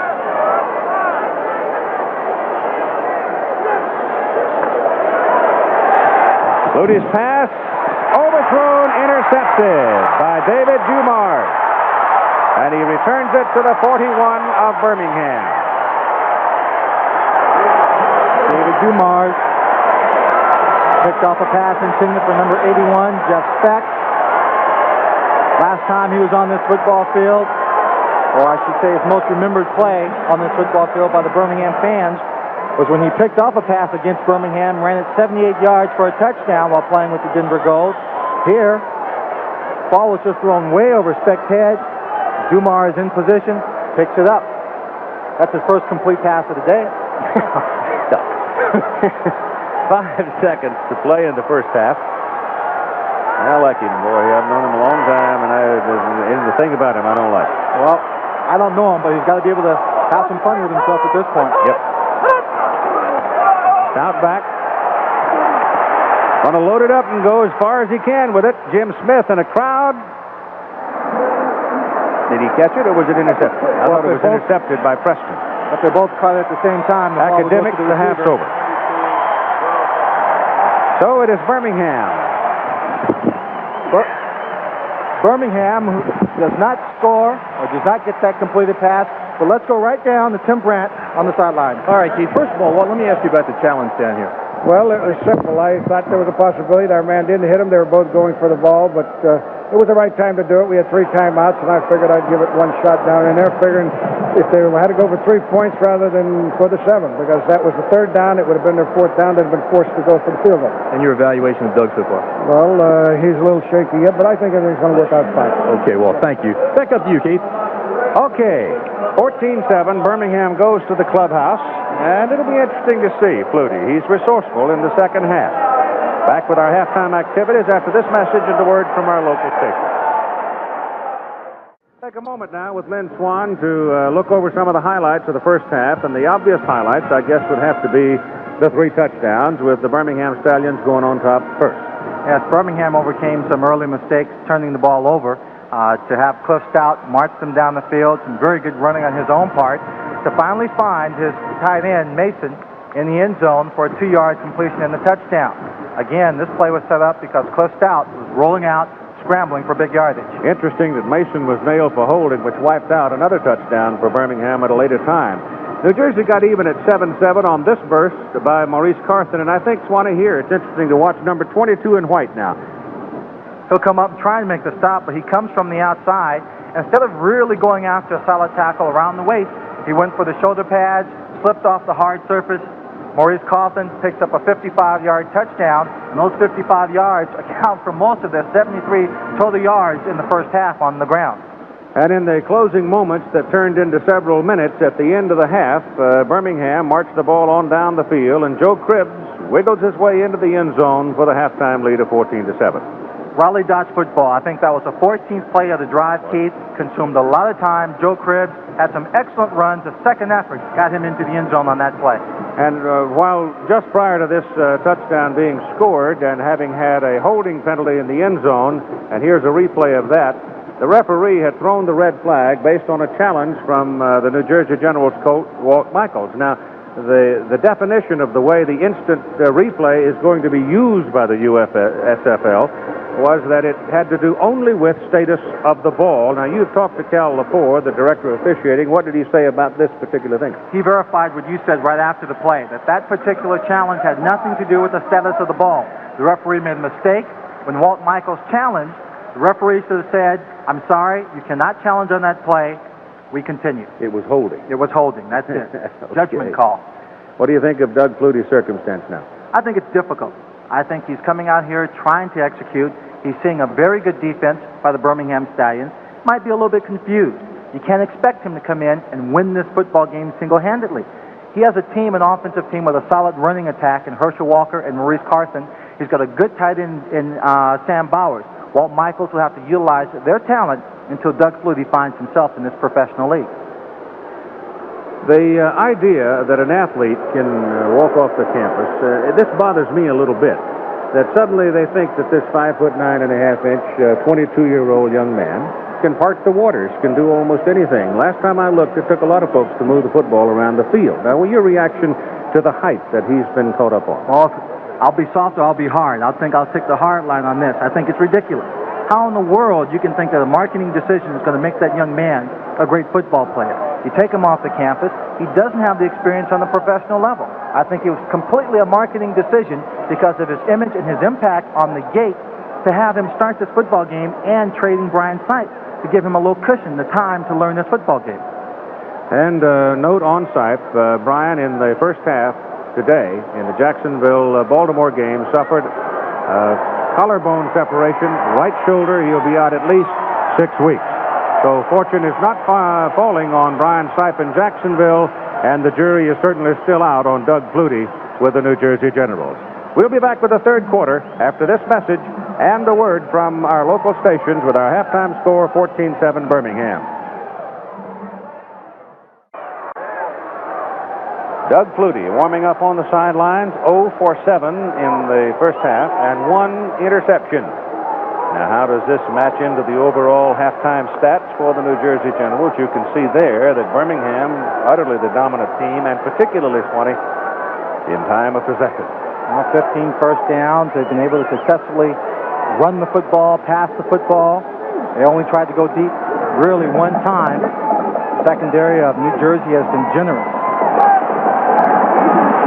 Ball's in the air for the second half, and it is a short kick taken upfield by Joel Cole. One of Joe Paterno's players, the running back, number 35, and Cole brings the ball across the 30 out to the 31.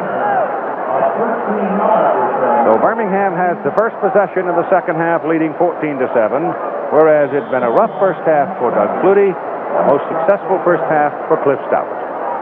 And in that first half, the only things that have stopped the Birmingham Stallions, their own mistakes and turnovers. One in particular. Throwing a lot on first down. Let's see if he continues in the second half. Yes. Jones to the sideline. Joey's got it. First down across the 40 to the 42. That pattern was open all during the first half. They only went to it twice. Once to Joey Jones, once to Jim Smith. You can anticipate that they'll go to it again. And should the secondary of New Jersey jump all over it, watch little Joey Jones running out and up for the defense. Picked up 11 yards.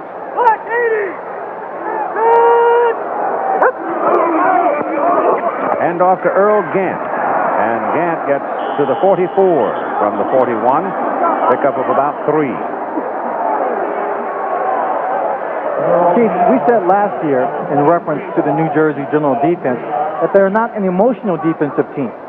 They don't seem to get worked up for a football game. They don't show any of the enthusiasm that you generally associate with football. And sometimes I think that plays to their disadvantage. Well, now you've played against his teams and you've watched him, I'm sure, over the years, and particularly since he took over the New Jersey Generals. Walt Michaels historically has not been a coach that looks for big plays. He wants his team to do it in a relatively orderly fashion. But Flutie's history is big play. And Stout rolling out, pulls it down, and Cliff steps out of bounds. And he gets it up to about the 48. Let's go to Tim Brandt now, talking with Bill Rowe. All right, Keith, you've mentioned the microphone that is in Bill's helmet. He also was talking about some of the problems Flutie had, and you were telling me you haven't really used all your defenses yet. No, we really haven't had to because Flutie hasn't been scrambling like we expected. But we think the second half he may come out with some of that turmoil, and we'll have to go to some of the things we prepared. They've showed you some motion, some misdirection, and you haven't blitzed as much as you have in the past. No, we really haven't because, our front line is playing real solid football, so we're going to keep with our basic game plan and go after it. Okay, Bill. We'll be listening. Keith? Bill, of course, the big middle linebacker for the Birmingham Stallions. From the 48, it is third down and a short 3. Jim Smith coming towards you in motion. And Stout rolls it out. Throws it short, but gets the first down out of it as the pass is completed to Gant out of the backfield at the New Jersey 47. I like seeing plays like that, Keith, because it's a setup play. All right, Cliff Stout's rolling out. Everyone's coming up to stop him running. Gant runs a little short pass pattern. He dumps the ball off to him. The linebacker makes the hit. Now with pushed out running, if they don't come up and hit Gant and cover Gant, stay behind him, he dumps it off again to Gant some other time in the ball game. There might not be anyone behind him, and he'll run for days with the football. Jim Smith had gone on a fly down the sidelines, too, to take two defenders with him. Stout's got a lot of room. And does the hook slide at the 32 just before heavy contact with the cornerback on that side, and it's another Birmingham first down. Number 32, Ken Johnson, was coming up, and Cliff knew that he had pressure from behind. He didn't have a lot of time to waste. But again, he had lots of room. The offensive line, look at the wall they set up to the left, and there's no one on the right. He can't find the receiver, so he takes off. Now, this is what drives people crazy, and this is what Bill Rowe alluded to about Doug Flutie scrambling around. Drives the defensive team nuts. Stout now has run 5 times for 53 yards, and one of those set up the go-ahead touchdown. This is Joe Cribbs. And Joe cuts it back against the grain, and Jim Byrne brings him down at about the 27-yard line. When you're producing 5, 5.5, 6 yards on first down, you got what they call in Birmingham rally ball. Yes. And what you have on second down is options. You can throw the pass, you can run it, you can take chances with the ball. Because if you don't make any yardage at all on 2nd and 5, you have a 3rd and 5, and that's a short pass. 18-1, first down. 2nd down and 6. Stout to Smith at the 15. First down, Birmingham. The defense is getting closer, Keith. Jim Smith ran that hook route on Terry Justin, but it was John Joyce, number 47, who was the right inside linebacker, who came over and made a good stick on Jimmy. You see 26 right there backing up. Smith hooks. See a good angle on the ball. Right there, Joyce comes over, dives for it actually, and it's Justin who makes the tackle. I'll bet you, Keith, that Jim Smith would run that same route and then take it deep. Wouldn't be surprised. He's caught 4 for 44 yards along with Jones. They have the same stats at this point in the game. 14-7, Birmingham threatening again from the New Jersey 15 on first down. Stout rolls it right. Keeps it. I think that's run all the way. There was no receiver of consequence on that side. The tight end, Darrell Mason, was in blocking posture. Absolutely. He's taking advantage of the fact he's having a good day running with the football. But down inside the 20, people aren't going to back up too far. They run out of room. Big man Perry comes in, replacing Gant at the Birmingham backfield at 10:50 to go. I would imagine the widest grin amongst those watching here in the upper level at Legion Field right now is probably Marvin Warner. I think so. Marvin Warner, probably if his team wins this football game, will call Donald Trump up and tell him the results. Give him a more detailed description. Don couldn't come today. He's off another part of the country. And Cliff Stout, looking at the defense, considering the personnel he had behind him, and then looking at the 30-second clock, realizing he had no time to check off, spins the timeout. We've got a shootout in Tampa Bay for you next Sunday afternoon here on ABC. The Houston Gamblers with Jim Kelly and the Tampa Bay Bandits. The Bandits ran their way with Gary Anderson to a 35-7 win over Orlando in their opener last night. But you know that John Reeves and company will put the ball in the air, so it'll be fun to see Jim Kelly, who played at Florida State, came out of Pennsylvania, or played at Miami. Miami, and came out of Pennsylvania to go to Miami to be a quarterback, and then went off over to Houston, where he just tore up the record book a year ago. So it's Houston and Tampa Bay coming up next Sunday. Time of possession is as distorted in this ball game here as the first down situation. But here's this. Robbie Mafu, the 2-yard touchdown pass to Marvin Lewis. Third quarter score. Jacksonville 13, Baltimore Stars defending champion 6. Hello. 10:53 to go. Third quarter. Second down, 8 for Birmingham. Ball on the New Jersey 13. The Scout drops and hooks one up to Smith. And Jimmy is inside the 5 to the 3. Timmy Brandt reported to us when Tustow took that timeout. He went over to the sideline. He told Raleigh that Jimmy and the other receivers could run this route and stay open. The corners were laying back. And after consulting with him on the sideline, Raleigh said, okay, go ahead, take your shot. Here's a perfect example of the communication. He gave him good information. Jimmy Smith was wide open, ends up only 3 yards short of a touchdown. And it's 1st and goal to go. The Stallions trying to build their lead over the Generals in this opening game of the 3rd USFL season. They stick it in the middle with Gant. And Earl Gant maybe inside the 2.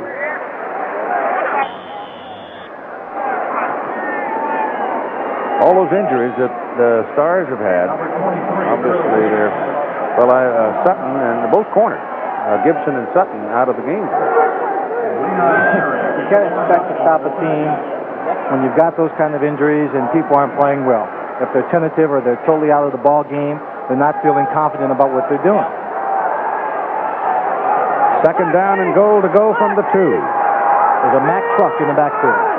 Leon Perry. He's got it. Touchdown.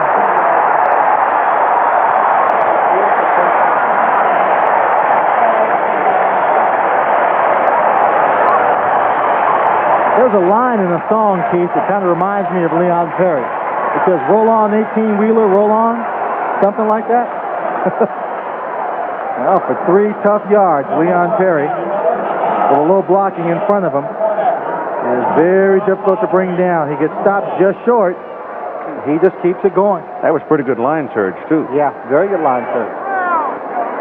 So at 9:29, they try to make it a 7-point play, and Danny Miller's kick is good. It is Birmingham now 21, and New Jersey 7. Another look at Perry's touchdown. Motion by the tight end. The line surge, just a wall of people out in front of him. Defensive people there, but Leon Perry says, I will not be denied. Birmingham goes 69 yards and 11 plays for its 14-point lead.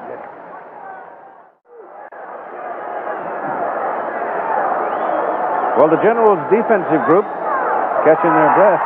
They've been a bit beleaguered by Birmingham's ball control offense, and the Stallions setting on a 21-7 lead now as Miller kicks off to New Jersey.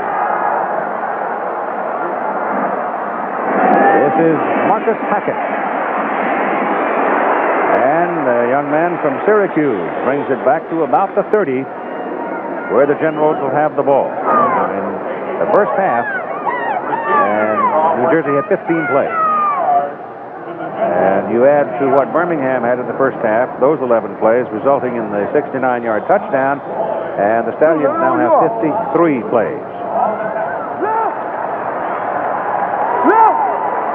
Danny Knight, number 80, comes to the bottom of the picture.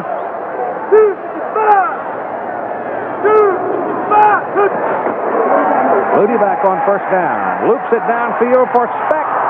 It is incomplete and almost intercepted by David Dumars. Dennis Woodbury, Dennis Woodbury, 21, was the man diving for the ball. Speck got up okay from that play, but Flutie's got to roll out. He's got to. Tough situation for Speck. Flutie puts his ball right up, and he's got people coming over. You see Speck right there. Doesn't look at the ball.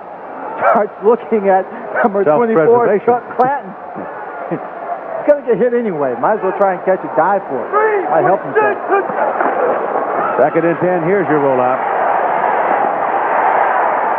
Intercepted by Clanton down the middle. Chuck Clanton with the ball inside the 20 to the 19.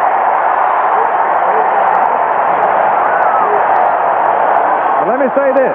It wasn't that bad a play nor that bad a pass by Flutie, but Clanton is a heck of an athlete, and he makes a great play. Clanton read the play very well. Now think about it. When you roll out, you're cutting off half the field because Doug Flutie's not going to throw to the far side. So Clanton knows this. He's watching. He picks up a receiver. Now he cuts off the ball right there. Perfect angle, and he takes off. Again, he picked off 10 passes in 1984 for the Birmingham Stallions. We'll take another look. She steps right in front of Sam Bowers. Sam would have made that catch. Yep. It's first down Birmingham at the New Jersey 19 on Clanton's interception and return. And the Stallions right now trying to get something like a door slamming going here. As Stout runs out of the pocket, runs away from the pressure, and steps out of bounds at the 17. And here's Chuck Clanton now with Tim Brent. Keith, you talked about what a great play it was. You read it all the way. Tell me about it. Well, we had a turmoil on. We were a couple three deep zones. And just rolled my way, and I just cut it front. Tell me about Doug Flutie. You've been watching him all day. He's struggling. Is he having a tough time reading you guys? Yeah, we're playing different coverages, mixing it up. You can't tell what we're doing. All right, keep it going. All right, thanks. All right, Keith. Heard it again. A thief in the night, like a cat. That's a simplistic way of stating it. He can't tell what we're doing, but that is the bottom line truth of the whole matter, isn't it? That's it. And it's not because he's not talented and bright. He just doesn't have the experience he needs time. This is Gant. They've been faking that play all day long, Keith. On first down, that's one of the first times Cliff has actually handed the ball off on that particular play. The gain is down to about the 13-yard line. 8 minutes to go in the third quarter. And the Stallions, if they stick it in here, got a big lead.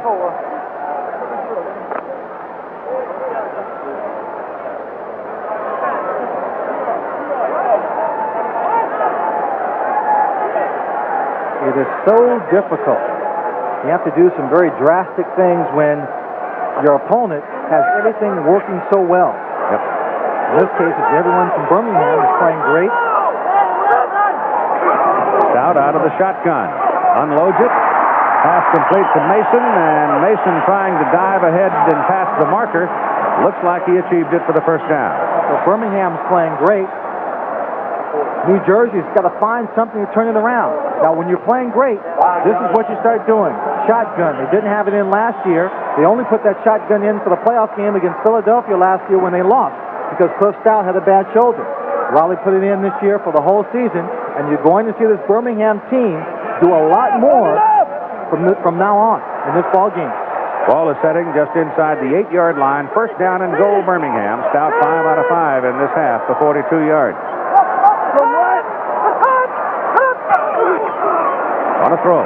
Gets it away in a hurry, and a penalty flag is thrown by the linesman. The pass was intended for Joey Jones working against Kerry Justin. And Cliff elected to throw the ball low, and Joey really had no shot at it because Justin was between them. He was under some pressure. It looked like he was going down. The penalty flag was thrown, almost hit number 23, Earl Gant, in the head. I didn't see the preliminary call, but it is against the Birmingham Stallions.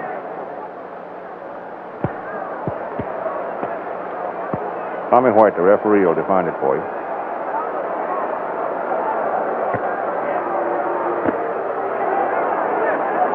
Shot block, number 23 on the offense. First down.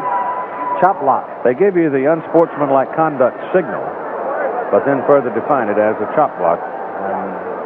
Chop block is when you've got a guy, defensive man, standing straight up. Yep. Someone's blocking him, and then another player comes in and hits him low, takes him down. And for the first time since before the kickoff, we're now getting a little light rainfall. Not much, just a little sprinkle. Ball comes all the way back out to the 23, though. That's a major penalty. That's a 15-yarder.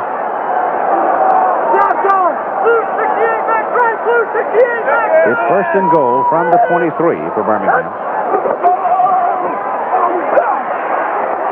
Stout throws, good.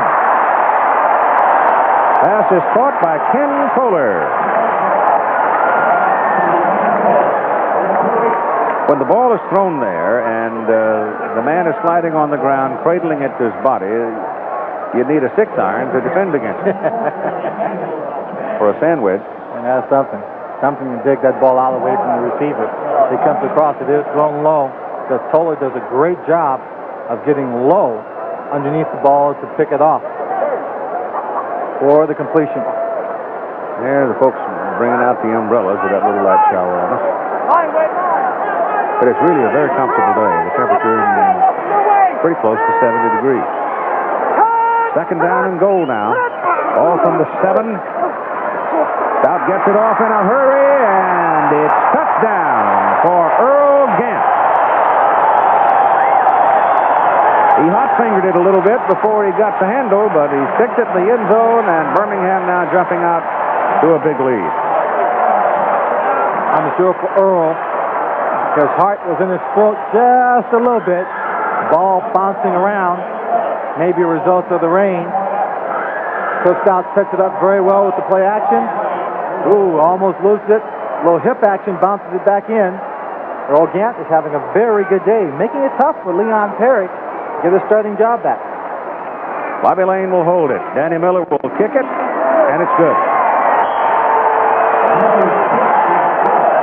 We'll take one more look at it. Cliff Stout out of Youngstown, Ohio, Youngstown State. Was a Penguin there, a Steeler. Now he's a Stallion. Earl Gant, man, picking up the 6-yard reception. And with 5 minutes and 14 seconds to play in the third quarter, Birmingham is out to a 28-7 lead. Well, I got him everywhere. That's Birmingham's version. Version of whatever it is. I'm not sure. Danny Miller will kick off. And Hackett is deep along with Donnell Daniel. And the Generals need some offense. High and short kick.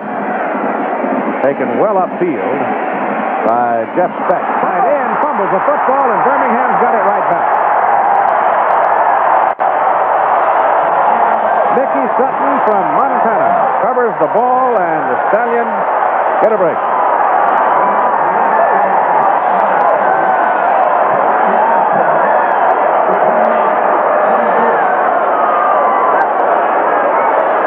Birmingham's ball on the New Jersey 33. The rain has stopped again, Keith. So I don't think That's not a factor. that's a factor. He just knocked out of there, yeah. Just knocked away.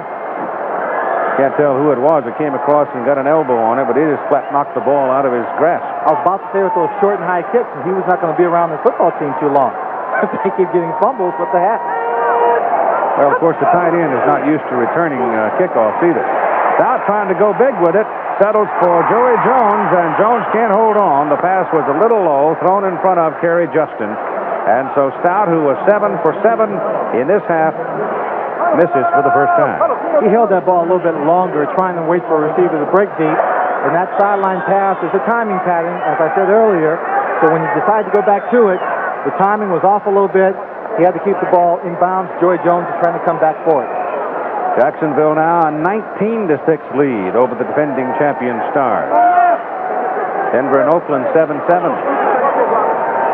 Houston 13, Los Angeles nothing. First quarter, Kelly 13 out of 13 in the first quarter for 121 yards.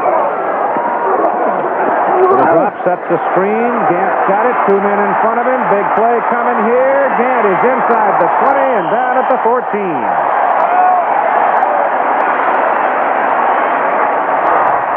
Well, they're tearing them up right now. Weapons. They have so many weapons. Now, I thought today that the Birmingham Stallions might get off to a slow start. Traditionally, they do start slow. One period during their training camp, it rained and they were indoors for more than a week. But today, everything is going in their favor.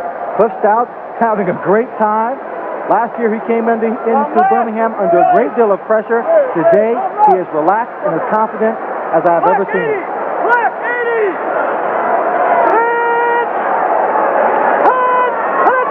From the 14, Cribbs. And Joe's down to about the 11. I don't know if Steve Young has even seen the ball. If Kelly was 13 for 13 in the first quarter, game's out in Los Angeles. Could have been a turnover. I gotta get 2 more. Yeah. We'll see Kelly next week as we bring you Houston at Tampa Bay. That was 24, Terry Daniels. You'll only have to get a few more. 81, Jeff Speck, the man who lost the ball, fumbled it on the kickoff return.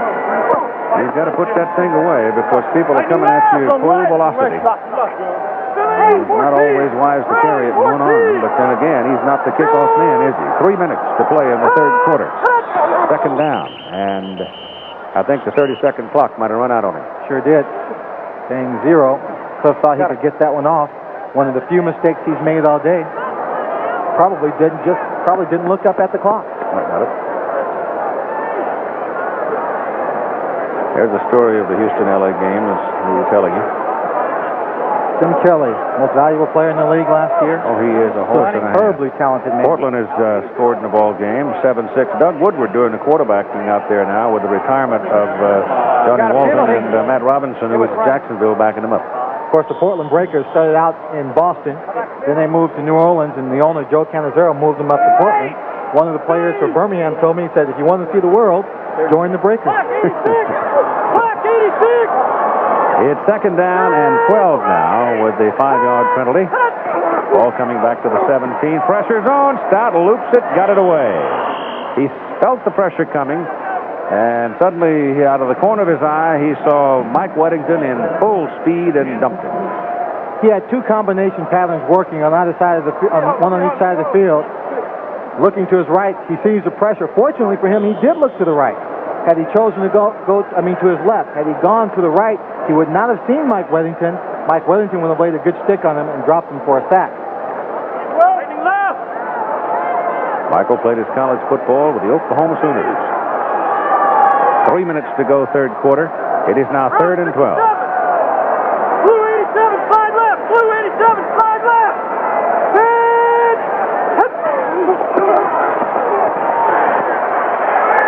In the corner, Smith. Good play by Kerry Justin. Sounds like one of those Pittsburgh plays. 87 would be a pass play, so he did call that play from the line of scrimmage. When he said slide left, that's because he read the defense, the defensive line. Slide left is a signal to the offensive line to slide to the left and pick up a certain player on the defensive team to allow him time. Jim Smith runs the flag route. Ball's a little short. If Cliff had let it go a little sooner, it might have been 6. 33-yard field goal try coming up now by Danny Miller for Birmingham. Bob Lane, reserve quarterback, holds it. Miller hits it, plenty of leg. And good. Well, the Stallions have it rolling along, don't they? At 2:47 to go, quarter number 3. It is now Birmingham 31 and New Jersey 7. Miller ready to kick it off for the white-shirted Birmingham Stallions, wearing white, even though they are at home with Hackett and Daniel Deep for the General. Probably they might move up. Well, yeah, he hasn't kicked the ball, Dave. He hasn't kicked the ball past the 10-yard line. It doesn't make sense for them to be back that far.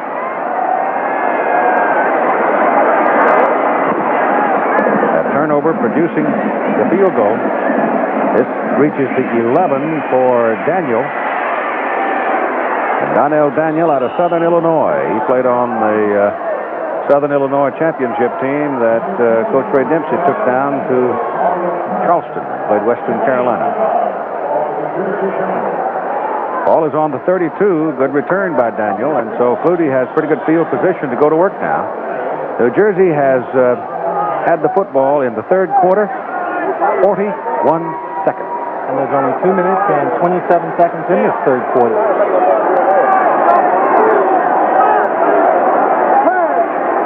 Flutie's pass. His first completion of the day to Clarence Collins, and the crowd gives him a hand. They're rooting for the kid, too. Absolutely. The young man's under a great deal of pressure. Many people would like to see him succeed because they like what he has done in college football and what he represents. Clarence Collins goes out. Just a little hitch pattern. They gave him some room. He fires it in. It's easier to cheer when your home team is leading 31-7, too. That's true. Second down, he gained 7 yards on it. Second down and 3, rolls it out, gets it off, lobs it over to Speck. Speck got it. Tough runner, and Jeff Speck moves the football now down to the 43 of Birmingham. In the meantime, the quarterbacks who had a big day is Cliff Stout. He's with Tim right now. Feels extremely comfortable, in control, but let's go back 1 year when you were in the same situation as Doug Flutie. What's he going through? How can you empathize with it? Well, I know it's tough. He's only had a couple weeks, and he's going through the same thing I did, where he comes in, the coach hands him the ball and says, "You're the quarterback." There's a lot of pressure on him. Plus, with all the media hype he's getting, there's even that much more pressure on him. Keep it going, Cliff. Keith? First down. New Jersey at the Birmingham 43. Flutie is caught from behind by Don Reese, and they're going to call him down back at the 47. Don Reese, who went to jail for drug problems, whose life was shattered and he was bounced out of the Miami Dolphins over to New Orleans, tried it at San Diego. He's righted himself. He's been given a chance to come and play pro football again by Raleigh Dott, and Dott says he has just been an outstanding, not only an outstanding player, mind you, but an individual, a man of leadership in all of the training grind getting to this point. And here's another man to root for. Second down, and about 22 with a loss. The sack by Reese, and Flutie gives the ball on a draw. Goes to Clarence Harmon, and Harmon shaken up early in the game. Back in, picks up a couple of yards on the delay. And now they're looking at long yardage on third down. Running game of the Generals not working, and that's what they were relying on early in the ball game to try and loosen things up. Take some of the pressure off that young man, number 22, Doug Herschel's Flutie. done nothing. Absolutely nothing. Hasn't touched the ball since the first quarter. No remaining back now. And whistle stop him. Quarter's over. After 3 quarters of play in the opening game for Doug Flutie, the opening weekend for the USFL. We said at the beginning that the Birmingham Stallions would be one of the tougher ones in the league, and they're proving it so. Back after this message and a word from our local station. Crowd 34,785. Final quarter coming up. Third down and about 22 for the New Jersey Generals. And Doug Flutie drops. Passes away deep, throwing for Walker. He's got it! Herschel Walker goes deep and makes the catch under great coverage at the 3 first and goal. He just simply whipped Dennis Woodbury. Well, he's got world-class speed in the 100. Our director, Craig Janoff, is probably laughing at me right now, Keith, because I told him that they probably would never send Herschel Walker deep on the pass pattern in this ball game. They stuck him on the outside as a wide receiver, lined up on the cornerback right there, 50 yards on the pass and catch. Best play. Doug Flutie. A little vindication for him. And it's first and goal now as they go to work in a hurry in the early moments of the final quarter. Ball is given to Carson, and Maurice Carson is stood up at the 1. Boy, that was a heck of a hit by David Dumars, because you figure Carson, who weighs 220 pounds and is a strong man, was going to stick that in the end zone, because he literally was out there one-on-one, but Dumars hit him right on the numbers and stood him up. David Dumars is the strong safety. If you're playing strong safety in professional football, it means you're taking on tight ends and fullbacks who are leading. All goes to Carson again, trying the right side, and nothing doing. Dumars is there again. You see him getting up out of the pile. David Dumars. He's a tough kid. Acquired in January from the Denver Gold. Was all USFL for the last 2 years by 18. Sporting News, Pro Football Weekly. Timeout called, an injured man on the field. He's in the white shirt. It's Doug Smith, the defensive tackle. And I'll tell you one thing, they've already lost Mike Perko, and if they were to lose Smith, they're looking at the right leg, it would really make them short defensive linemen. It really would. So the New Jersey Generals are knocking on the door. It'll be third and goal when we come back. There is great concern on the Birmingham side as Big Doug Smith has been helped to the sidelines. It appears to be an injury to the right knee area. The football possessed by New Jersey just inside the 1, where it's third and goal to go. Walker over the top. Touchdown. Oh, you knew it was coming. Well, you knew it was coming, but the referee, he got his hands up awfully early. Some people thought he might have been stopped short, but very seldom from the 1 yard line has Herschel Walker ever been stopped when he gets ahead of steam deep in the backfield and dives into the air. Take a look at it from our camera on the side, get a good view of it. He takes it deep, he speeds, he just jumps over the pile. He's actually caught on the other side of the goal line. 34th touchdown, USFL for Herschel. The kick is up by Ruzak, and it is good. Take one more look. That play being set up. Well, the secret here is how high he gets. Yeah. Pair of legs like those, springboards. You bet. So at 13-10 to play in the football game, Birmingham 31, New Jersey now 14. There's a professional football league that believes having fun is the most important business at hand.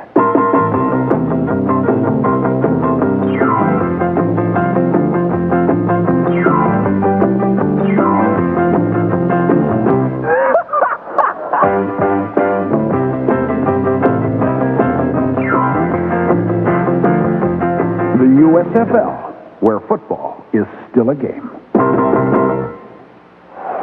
Next Sunday at 2:30 Eastern Time, the Houston Gamblers, Jim Kelly, and that bunch of flyers that come out of Houston, the running gunners, against the Tampa Bay Bandits. Kelly, 14 out of 17 for 165 yards the first half of that game. Doug Smith with ice on his ankle, not the knee. Well, that's good and bad news, I guess. Here's the kickoff now by Ruzak. High-hanging kick. And it is McFadden. Thad McFadden, the rookie out of Wisconsin, back to about the 20 before he goes down. Doug Flutie facing the sidelines, but right now he's got to hope his defensive people can control Birmingham and give him a chance. In this third quarter, or the fourth quarter, and the third, and the touchdown march, 8 plays, 68 yards. Of course, a big play was one play, 50 yards to Herschel Walker, but Flutie 3 out of 3 for 76 yards. Well, all those scores have come as a result of big plays. Maurice Carson, a 55-yard run for a touchdown, but right now, Kyle Borland. There's a player, Kyle Borland, who's injured on the field. We'll take a break and come right back. Scoring summary in the ball game to this point. Another injury note of considerable consequence. Chuck Fusina was taken out of the Baltimore game against Jacksonville, with Jacksonville leading 19-6. And Chuck was taken away to have his hand x-rayed. So some heavy injuries striking key people on this day. Joey Jones in motion from the 20 now for Birmingham, and Stout gives the ball to Earl Gant. Gant gets around the corner. And a first down out around the 33, 34. 33, they'll mark it. And he stays inbounds. Now it's a score of 31-14. And the New Jersey Journals having shown their ability to score quickly, you can depend on the Birmingham Stallions to run the football. If they have to throw, more than likely keep it conservative, throw the short pass, and now run out the clock with 12:10 left and counting in the fourth period. 34 is where they put it. First down. Now taking his sweet time, letting all those seconds roll off that 30-second clock he can. Keeps it, shoots it to the sidelines, and that one is picked off. Intercepted by Kerry Justin. Justin getting sick and tired, I guess, of being picked on all day. The pass was intended for Toller, and if he had not fallen down, he's in the end zone. He fell down, fell out of bounds, but that's going to the well once too often. Again, a sideline pass. Cliff gets it out there, but Justin just anticipates it, then takes the angle away from Toller by diving in front of him. Big turnover. And the Generals have the ball at the Birmingham 43 with 11 minutes and 44 seconds to play. Now, would you believe that Doug Flutie can make another great comeback like he did the last time he was in this tournament?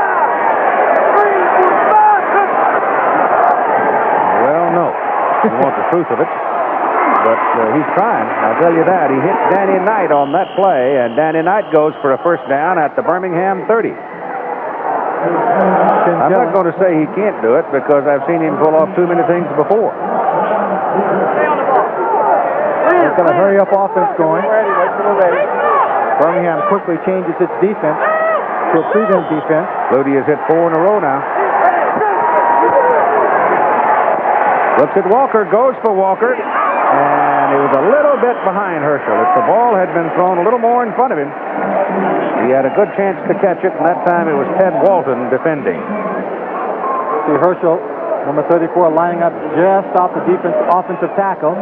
Gets down on 31, Ted Walton. See, he's open. He's open right there. The ball's thrown. Ted Walton turns around. Oh, the ball hits Herschel in the hands and bounces off. It did, didn't it? just a little bit behind him. Teddy Walton played in Pittsburgh for a while. He's down in Arizona with the Wranglers, too, before coming here to Birmingham. Second down and 10.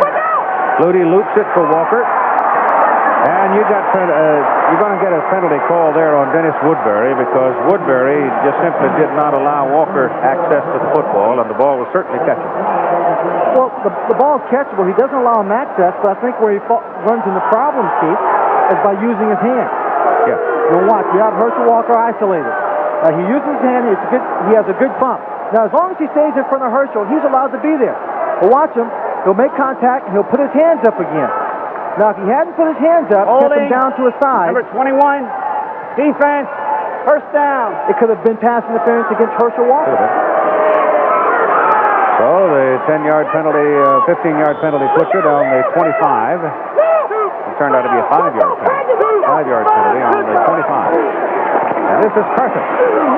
And Carson runs inside the 20 to about the 19. A lot of time. Carson could have run just to his left. Didn't really read that as well as he could have. To the left, he had a block of Tim Hall. Back goes Flutie. Throws it down the middle to Bowers, and Sam Bowers inside the 5 to the 4, and a first and goal for New Jersey. Dun, dun, dun, dun. Dun, dun, dun, dun. Don't change it and hurry In case up. my voice isn't that good, that was a little bit of a theme song from Rocky. Coming back, fighting back here. Sam Bowers, a big tight end. We haven't called his name very often in this ball game. On first and goal, Flutie rolls it out, throws it in the back of the end zone. Touchdown! Caught by Danny Knight. Danny Knight, graded 80 out of Mississippi State. Second year in the USFL, was plagued by injuries all during 1984. They expected great things from him, but most of the time he was nursing an injury. Comes back to make a great catch, and Raleigh Dodge is trying to imploring to his team, you cannot sit back on any kind of a lead against a team that has striking capability. Ruzek in for the extra point try. And with 10:04 to play in this football game, you now have a contest. Good. Kick is good. 10-point difference, 31-21. With 10:04 to play in the ball game. We'll take another look as Doug Flutie rolls out. Maybe he has a little Terry Bradshaw on him. A flair for the dramatic. Trying to bring teams back from behind, doing it as often as he can, doing it frequently. He's hit 6 out of 7 for 108 yards and 1 touchdown. While we've been away, the quarterback coach for the Generals, Chris Palmer, sat down and talked very quietly and directly with Doug Flutie. Do you sense it starting? I do feel it. I'll tell you one thing, if it's going to be like this, though, where they're storming back from a 21-point deficit, Walt Michaels will be farming. I know I couldn't handle it. Oh, not every week. Oh, boy. From the 8, it is McFadden. Oh, good tackle. Good open field tackle around the 20. It's like one of those steer wrestling tackles by Dumont. Around the legs, tie him up, bring him down. Out of Rutgers brought him down.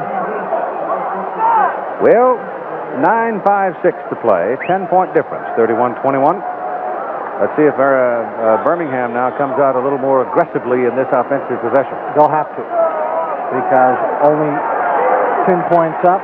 The way they're playing now, they just got to march down the field, eat up that clock. More importantly than scoring.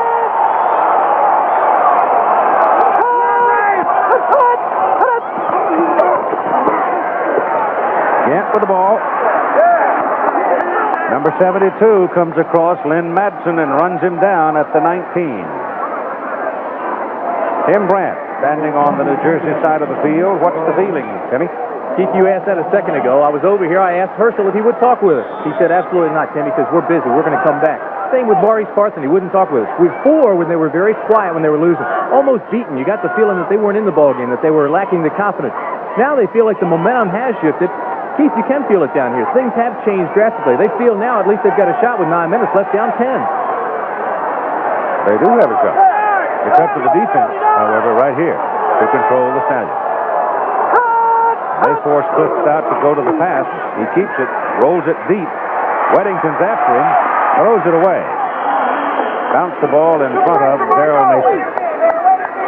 Very good move, 81, Darrell Mason coming across.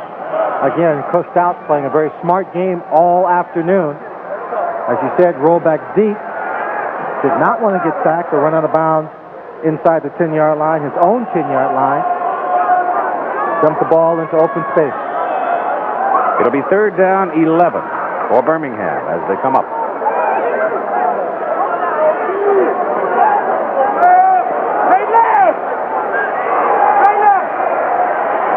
Right here is where you can make Old Mo change colors of shirt if you can come up with a first down. If they don't, look out. Now, quarterback draw. Short of the first down. It's a gutsy call, but he couldn't quite break it enough for the first down, and so Birmingham will have to kick it away. Well, Riley said he was going to open up things a little bit. This is a quarterback trap.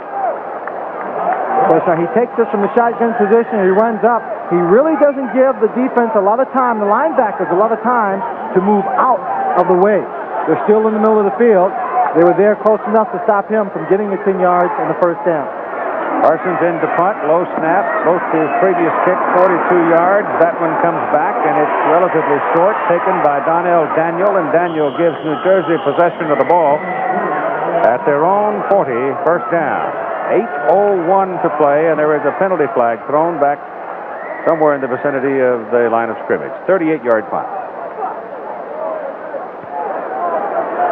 It's against Birmingham. I would think New Jersey would take the football. I don't know. Bob Parsons isn't the best punter in the world. They might think they can get better field position. Lineman on the kicking team, downfield, penalty is declined. Take the result of the play. Timeout.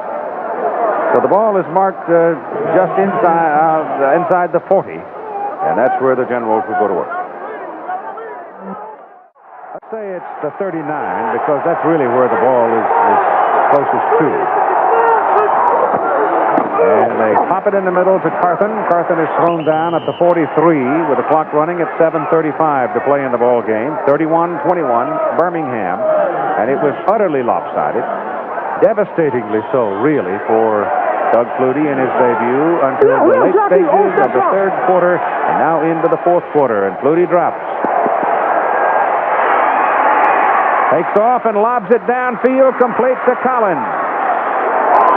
Where was he in the line of scrimmage? Pretty close. That'll be a first down as Collins was down inside the 40 of Birmingham. Watch it again. You heard Joe Rowe in the first half say that they're confusing Doug Flutie, but they anticipate him running. And then the problem is right here, just a quick little scramble. The linebacker came up. Ken Kelly opened up the receiver. He was inside his line of scrimmage. He had not crossed it. One more step, though, and it would have been possible. Moving the chains for the first down. Crowd now of almost 35,000 banging away, trying to get their defensive unit to come up with a big play. From the 37, they're causing Flutie some trouble. He wants to check off. Now he's called his play at the line of scrimmage and drops back to throw. Going deep, Collins. Not quite. Woodbury that time was able to stay with Collins, and it was just off his fingers. Woodbury was stride to stride, maybe just a little bit out in front, and Collins was running, throwing his elbows back, trying to get out in front. Looked like there was some contact, but there wasn't really. Crowd coming up now as New Jersey comes to the line of scrimmage. 2nd and 10, dumped off and intercepted by Woodbury. And Woodbury runs it back to the New Jersey 44, first down Stallions. And I do believe it's the 3rd pass picked off by Doug Flutie. 4th turnover. 4th turnover in the ball game. Tries to find his receiver. He's under pressure. The number 21, Dennis Woodbury, is there. The ball thrown behind the receiver. But then again, you see Doug Flutie coming over to make the stop, saving the touchdown. Well, you know, there's the conditioning of it now, because at that time it looked to me like he had a lane to drill it. He but certainly he did. had been forced so much of the day to lob it over. He went for the lob again, and this time it blew up in his face. That's a tough angle, though, Keith. If you drill it into that receiver, well, maybe he doesn't make the catch. Flips out from the 44. Throws out of bounds as Smith took it inside. Stout threw it outside. Smith took it inside where he was supposed to go. The defense of New Jersey took it to Cliff where they were trying to go, and Cliff put the ball out of bounds to save himself a sack. And time 6:59 to play in the football game. 31-21 Birmingham. You know, the way I'm noting what's going on the New Jersey there with the people involved in that discussion, I don't know, might have been somebody wasn't in the right place at the right time, too. Could have been. Second down and 10. Stout gets it away under pressure. Jim Smith, touchdown.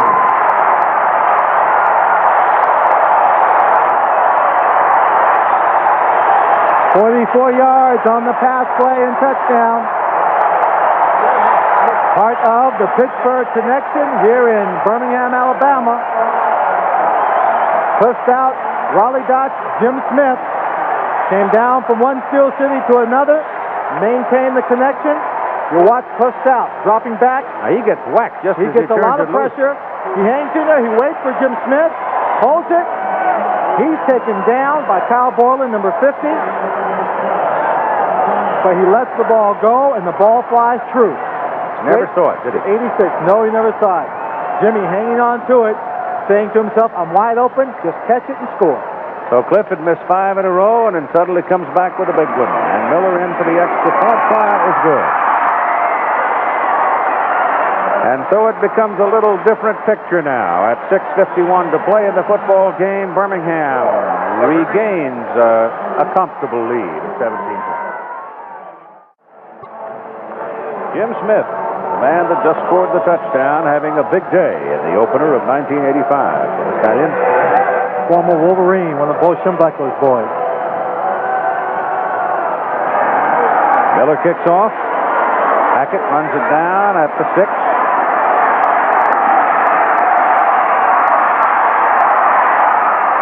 Tries to get outside, and Woodbury, who intercepted the pass to set up the 44-yard touchdown strike by Stout to Smith, runs him down and brings him down.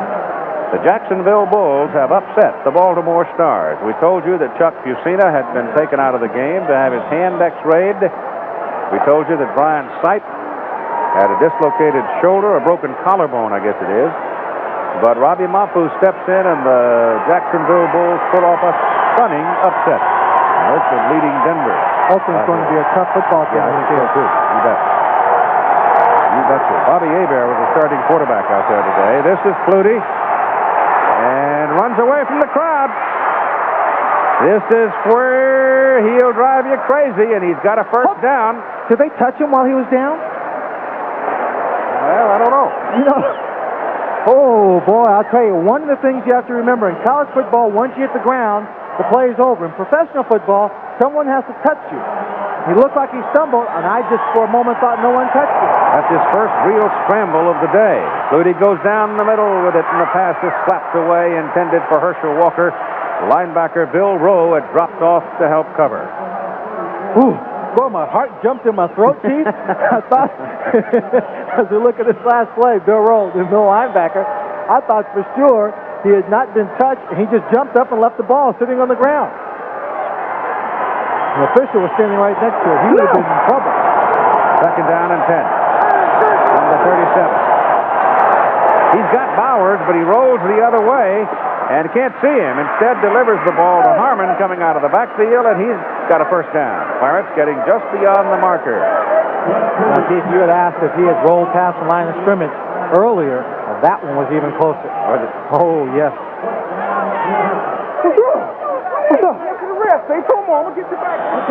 I certainly do think he adds some excitement to an otherwise dull New Jersey offensive football team. No question. Penalty flag now. You might have a holding call coming here as Walker was downfield, turned back to look. Dumars was there with him, and the ball was thrown away. Let's see about this. This could be holding.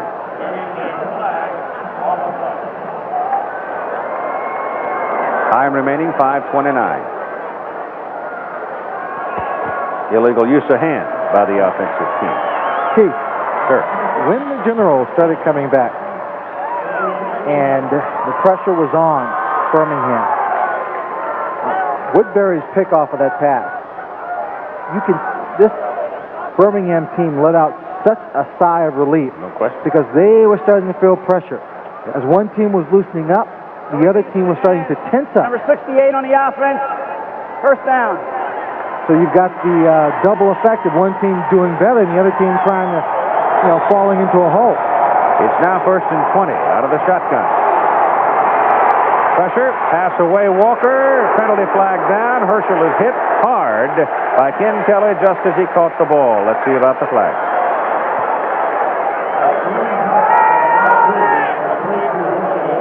I got a feeling it's a call against the offense, an ineligible man downfield, and that's what it was. Had number 99, Ron Padgett, number 98, Jackie Klein, who were charged storming in on Doug Flutie while he was trying to set up that screen. Oh, they're going to go from 1st and 20. Ineligible lineman. Number 58 downfield on the offense. 10 yards. Loss is down. Second down. So it's 2nd down and 30.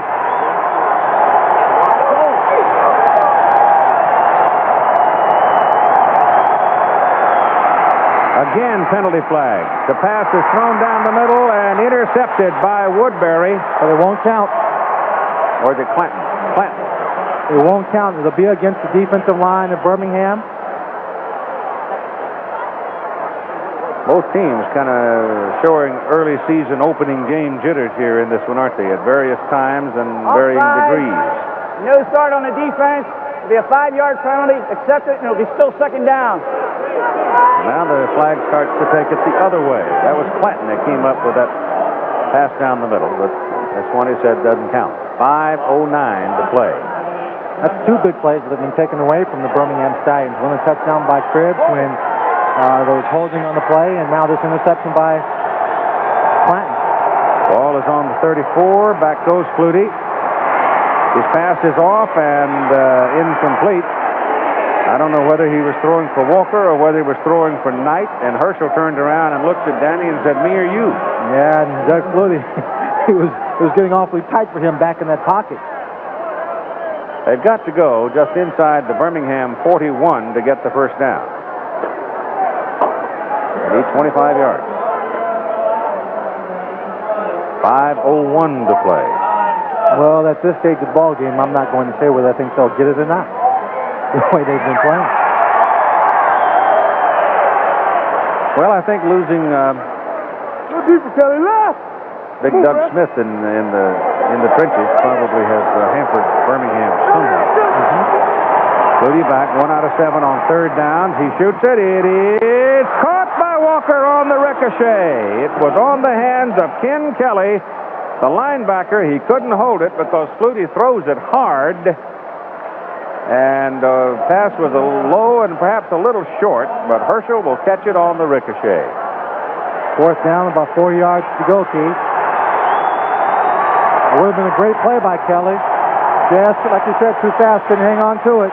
4th down and 4, and Flutie gets past the marker on the far side of the field, goes inside the 40, and there's your first down. Don't ever doubt this young man's gizzard. I tell you, I'm not a real gambling man when it comes to football, but I think this man is going to give the bookmakers a little problem trying to figure out what the score of the ball game is going to be. 39 of Birmingham and a first down, 4:44 to play in the game. A 17-point lead, 38-21, Birmingham. Stallions might have been a little complacent, but they're not now. Here's Flutie on a rollout. Directing traffic, shoots it down the middle. Pass is caught by Danny Knight, and it'll be another New Jersey first down inside the 20. This is Flutie's game right here. Yep, rolling out, dropping back in the pocket first, looking downfield, then scrambling, becoming a traffic cop, yelling at Danny Knight to come on in. He comes in just into an open zone, and that's what they're playing in the secondary, deep zone. And he's got an arm. Nope, I think he doesn't. On the first down play, Walker, one-handed grab, and Herschel can't pull it down. He had a lot of company from Dennis Woodbury and Chuck Clanton. Dennis Woodbury, number 21, coming over from his left corner position, playing underneath Herschel Walker. Flutie lofts it up in the air. Chuck Clanton, number 24, will try and come over. He's almost too late as Herschel really gets up, almost makes a spectacular Close catch. to making it. Clanton was waiting for that ball to come down a little bit lower. Receivers are taught to go up for it at its highest point. In the first half, Doug Flutie had no yardage. Second half, 199. Most of it late in the third quarter and in the fourth quarter, and this is Clarence Harmon. And Harmon goes down around the 5, but there's a yellow flag laying on the field.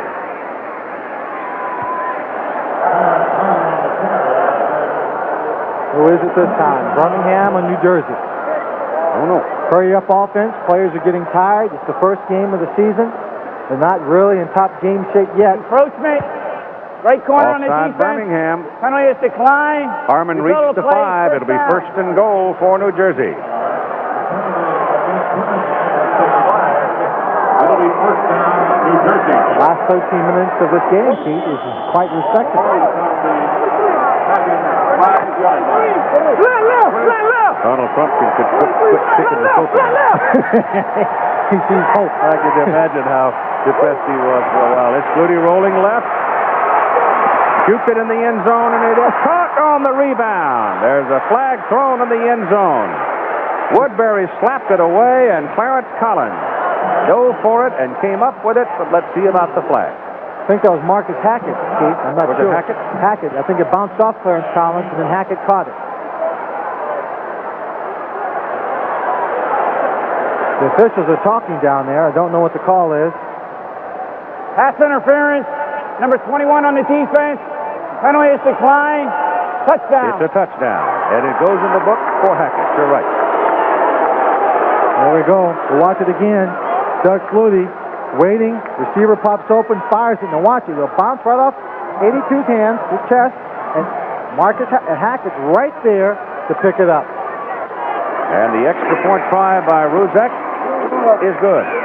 And it's a 38-28 ball game with 3 minutes and 38 seconds to play in the ball game. Well, this comeback trail, Pete. Walker scored with 13 minutes, 10 seconds into the fourth period. Knight then came back, caught a Doug Flutie pass with 10:04 into the fourth period. Hackett comes up with his catch at 3:38 into the fourth period. 21 points in a 10-minute span. Well, now when Boston College came down last September 8 and played Alabama, a game that we did as our opening telecast in the college game, Alabama was utterly dominant in the first half until Perry Good got hurt. And when Good was hurt, Alabama lost some of its momentum. They were looking at, if I remember, a 14-point lead or something like that. 18, 17-point lead. And then all of a sudden, in the second half, he started it. And BC pulled out a 38-31 win. There's a player on the Birmingham side right now, Fallout Caruth, who was in that ball game. Yes. And imagine right now he's sick and tired of Doug Flutie pulling these kind of antics in this football game. He does not want to see his team lose this ball game like the Alabama Crimson Tide did. Herschel Walker has become a very obvious member in the receiving corps for New Jersey here in this fourth quarter. As far as Herschel's running game, 5 carries, 9 yards. I know that when Herschel Walker came into the USFL from Georgia, we're looking at an onside kick attempt right here. There it is. No, it didn't go. Didn't go 10 yards. Didn't go 10 yards. They'll get another chance. 3:32 to play in the football game. That was a rather feeble attempt at an onside kick, frankly. Oh, he just took too sharp an angle. Ball went out of bounds after having only gone 5 yards downfield. You got to bang that thing and make it bounce. I was saying about Herschel Walker. At Georgia, I think in the 3 years he played there, he only caught 30 passes or so. If that many. I think maybe it was closer to about 20, as I recall the stat when I put it together last year. Here's another injury information that we're told that Marcus Dupree was carried, the Portland Breakers running back, was carried off the field and headed for x-rays on his knee. Tommy White here to define the call. Free kick. They decline the 5-yard penalty and elect the option by rule to have the ball at the 30-yard line. First down. So that's the change in the rule for the USFL this year, that instead of inflicting a 5-yard penalty on the onside kick that went out of bounds and making them kick over from the 30, they have the option of taking the football at their own 30, and that they have done, leading 38-28. Joe Cribbs and Leon Perry in the backfield behind Cliff Stout. Round 85! Round 85! 85 would be a pass if he's calling the play at the line of scrimmage, I think. Nope. Cribbs. He did not call the play at the line of scrimmage. New Jersey calling the timeout to kill the clock at 3:01 to play in the football game. And it looks the Generals now have 2 timeouts remaining. 38-28. It's tough, Chief, to be on that emotional roller coaster. When you're at a high, you're at a low, you're at a high, you think you've got it won, they challenge you, then they put pressure on you again, then you come up with 2 big plays, an interception, touchdown pass to Jimmy Smith. You think things are wonderful again, and the opposition comes back again. That worried look in Cliff Stout's eye tells the story. Hey, ball. He's offside. Yeah, there's a delay again. Take the free. If you don't have anything, look at the check down on the 60 is back. More information on the Stallions.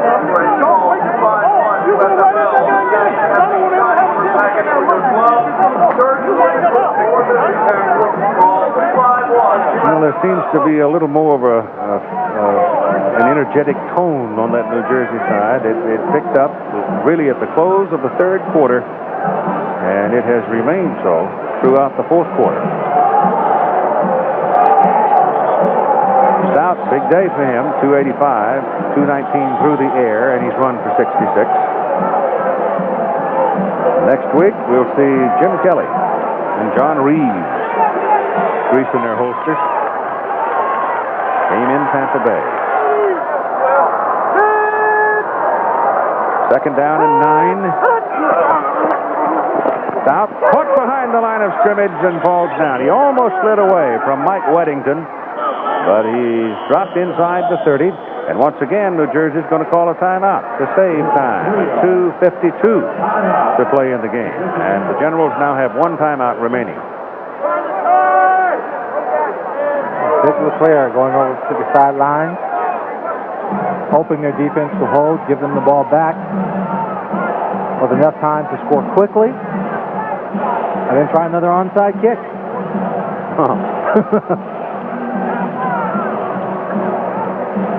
The question is, if they get down close, if the New Jersey Generals stop them here, they get the ball and they move down quickly to Birmingham Stallion territory, and it's 4th down, they have to make a decision between the field goal and scoring a touchdown. Does Walt Michaels go for the field goal and maybe a tie if he gets the ball back? Or does he continue to go for the touchdown? Well, you've got a 2-point option. That's right, it's a 2-point option, so he can go for the field goal. Well, a tie is certainly not going to hurt you as much as a loss. And certainly when you were down by as much as 17. And just the mere fact that your team came back the way that they have come back gives you something to work with going into the next one. It is 3rd down and 13. Out of the shotgun, ball is handed to Joe Cribbs, gets away from 1 behind the line of scrimmage, but he can't handle the crowd. And it'll bring up 4th down and about 11. John Joyce, who's developing into a fine linebacker. Ken Johnson coming over to help him. Well, the strategy at this point has worked out fine for Walt Michaels, using his timeout to preserve the clock. He just finished last week. 4th down. That's not too bad. Now, it's 2:36 to play. When the Stallions got the ball, there was 3:01, if I recall. New Jersey offense, the first 3 quarters totaled only 89 yards. Their fourth quarter offense, 201. I don't know how you explain something like that. I really don't. I was just thinking about it. You go crazy. Yeah, it's. I think it had to do with what was said some time back that when the Stallions had the big lead and it looked like they were really going to just slam the door on the fingers, and they might have gotten a little complacent, perhaps a little conservative, and there you are. One big play, the 50-yard pass to Walker. Inspiration. And that was it. But it is still a 10-point lead for Birmingham, 38-28, and time certainly on the Stallions side, 2:36 as Parsons comes into punt.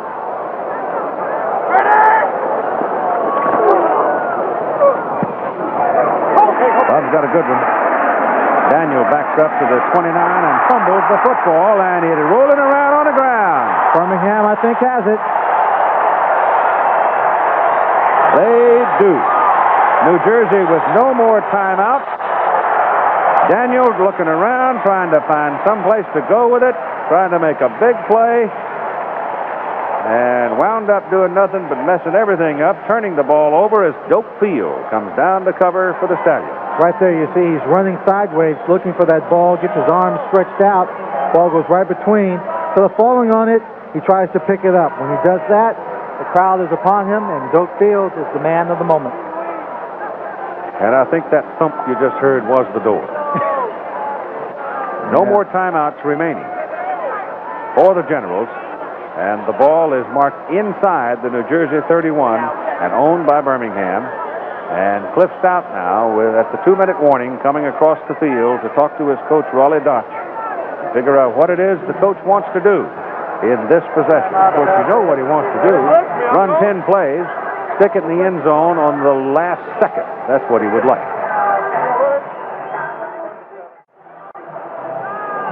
Well, it's the old clock killer from here on. 1:58 to play in the ball game, 38-28, and just wandering past some of the other news items of the day. Brian Sipe, broken collarbone for the Jacksonville Bulls. Chuck Fusina, the Stars quarterback, was hurt. X-rayed on his right hand. We don't know what the extent of that injury was, but we can tell you that Jacksonville did upset the defending champions, beating Baltimore. And Marcus Dupree has suffered a knee injury that required some X-ray. Close there. And we had one other. Jim Kelly had a great day, at least in the first quarter and the first half against Los Angeles, in Los Angeles. Doug Smith here. But Doug Smith has suffered what appeared to be quite a severe ankle sprain, big defensive lineman. So it's been a day in which a lot of key people have been damaged. Flank left. Say one thing, the Portland Breakers can't afford to lose Marcus Dupree. They need him. They need him. He was out quite a bit last year with hamstring pull. That's Earl Gant getting the first call and slamming into the line. New Jersey has no timeouts left in the ball game. Can't stop the clock now, and it just starts rolling. So Cliff Stout will use up as much of the clock as possible in calling the play, coming to the line of scrimmage, handing the ball off. He does need to run the plays to use up a few extra seconds before he can just flop down on the football. Round 82! Round 82!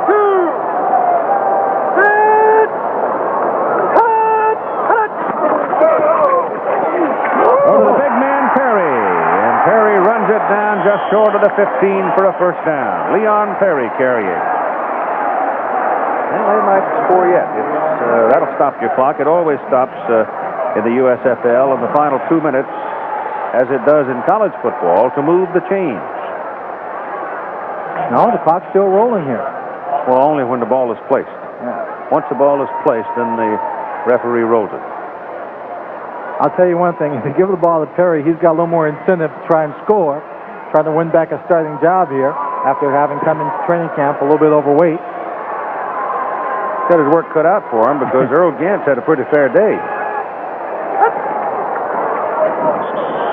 Snap, and Stout just sitting down with the ball, and that gets your clock running. They'll have to snap it one more time. Or will they? Nope. The 30-second clock is just now starting, down to 27 seconds, and 21 seconds now rolling off on the game time clock. So it's a win for the Birmingham Stallions to start the '85 season. They were in the playoffs a year ago. And Coach Raleigh Dotch now walking over to visit with Tim Brandt. All right, Keith. Riley, you've got to be pleased. They really played well. I had to score Doug Flutie really frustrated in the first half. Well, he did, but as you saw, he got better and better, and he's going to be some quarterback before he's through. Our ball club played well. I was happy that we got some points up there. Special teams played well, and defense, first half throttled them, and the second half got a little lax. I think you're right. Doug Flutie will make you think a little bit, won't he? You betcha, and I won't look forward to playing him back in Meadowlands. All right, Riley. Thank you very much. Good luck. All right, back up to you, Keith. Well, Swanee, what do you think of the young man from Boston College? No, I think he obviously is only going to get better. I think we saw a good glimpse of what he is capable of doing in terms of leadership, inspiring this football team and not giving up in the late goings of a ball game.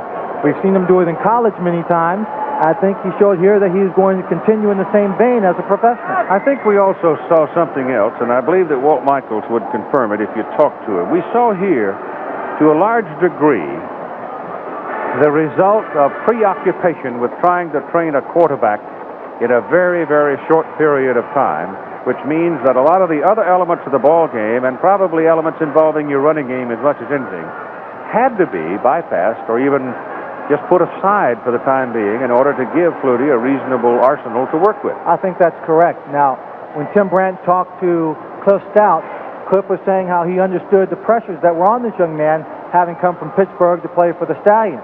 But one thing that Cliff Stout had in his favor, he had a number of years as a professional quarterback before he came to Birmingham to play back-to-back seasons. Doug Flutie has not had that experience. He's come from a Boston college, had to come right into professional football where things have changed greatly. I think right now, Tim Brandt has got Cliff Stout on the sideline, and we'll get down to him. All right, Swanee. Just talking to Cliff, it looked like you were having fun out there today. I mean, you were smiling, you were reading extremely well. Well, we did have fun out there today. They gave us some looks, and it seemed like everything we tried just fit in perfectly. Our guys were picking up the audibles when we had to call them, and everything just worked well. And it's really a good feeling, especially considering we only had the one preseason game, and our starters only got to play a half in that. I want to ask you this. Did you ever see the touchdown completion that you threw to Jimmy Smith? No, I didn't. All I saw was the gray sky. I heard the crowd roar, and I thought he made a great catch. I couldn't see any way I could put that to him in stride, but he picked up the audible. We tried to do the same thing to play before, but or he thought I audible did the same thing, so he didn't get the blitz control. We came right back with the same audible, and he just ran a great route. Much better start than last year for you. Well, I'm a little more happy with it. Last year, I think I played a quarter and a half. I might have made it to halftime, but I've had a year under my belt to work with these guys, and I just feel like a completely different person. We all work together well. They know what I'm thinking. I know what they're thinking, and it makes a big difference. Let me ask you this. I'm sure everybody in the country is thinking what you think about the performance today of Doug Flutie. Well, he had a little shaky start, but I thought he played great in the fourth quarter.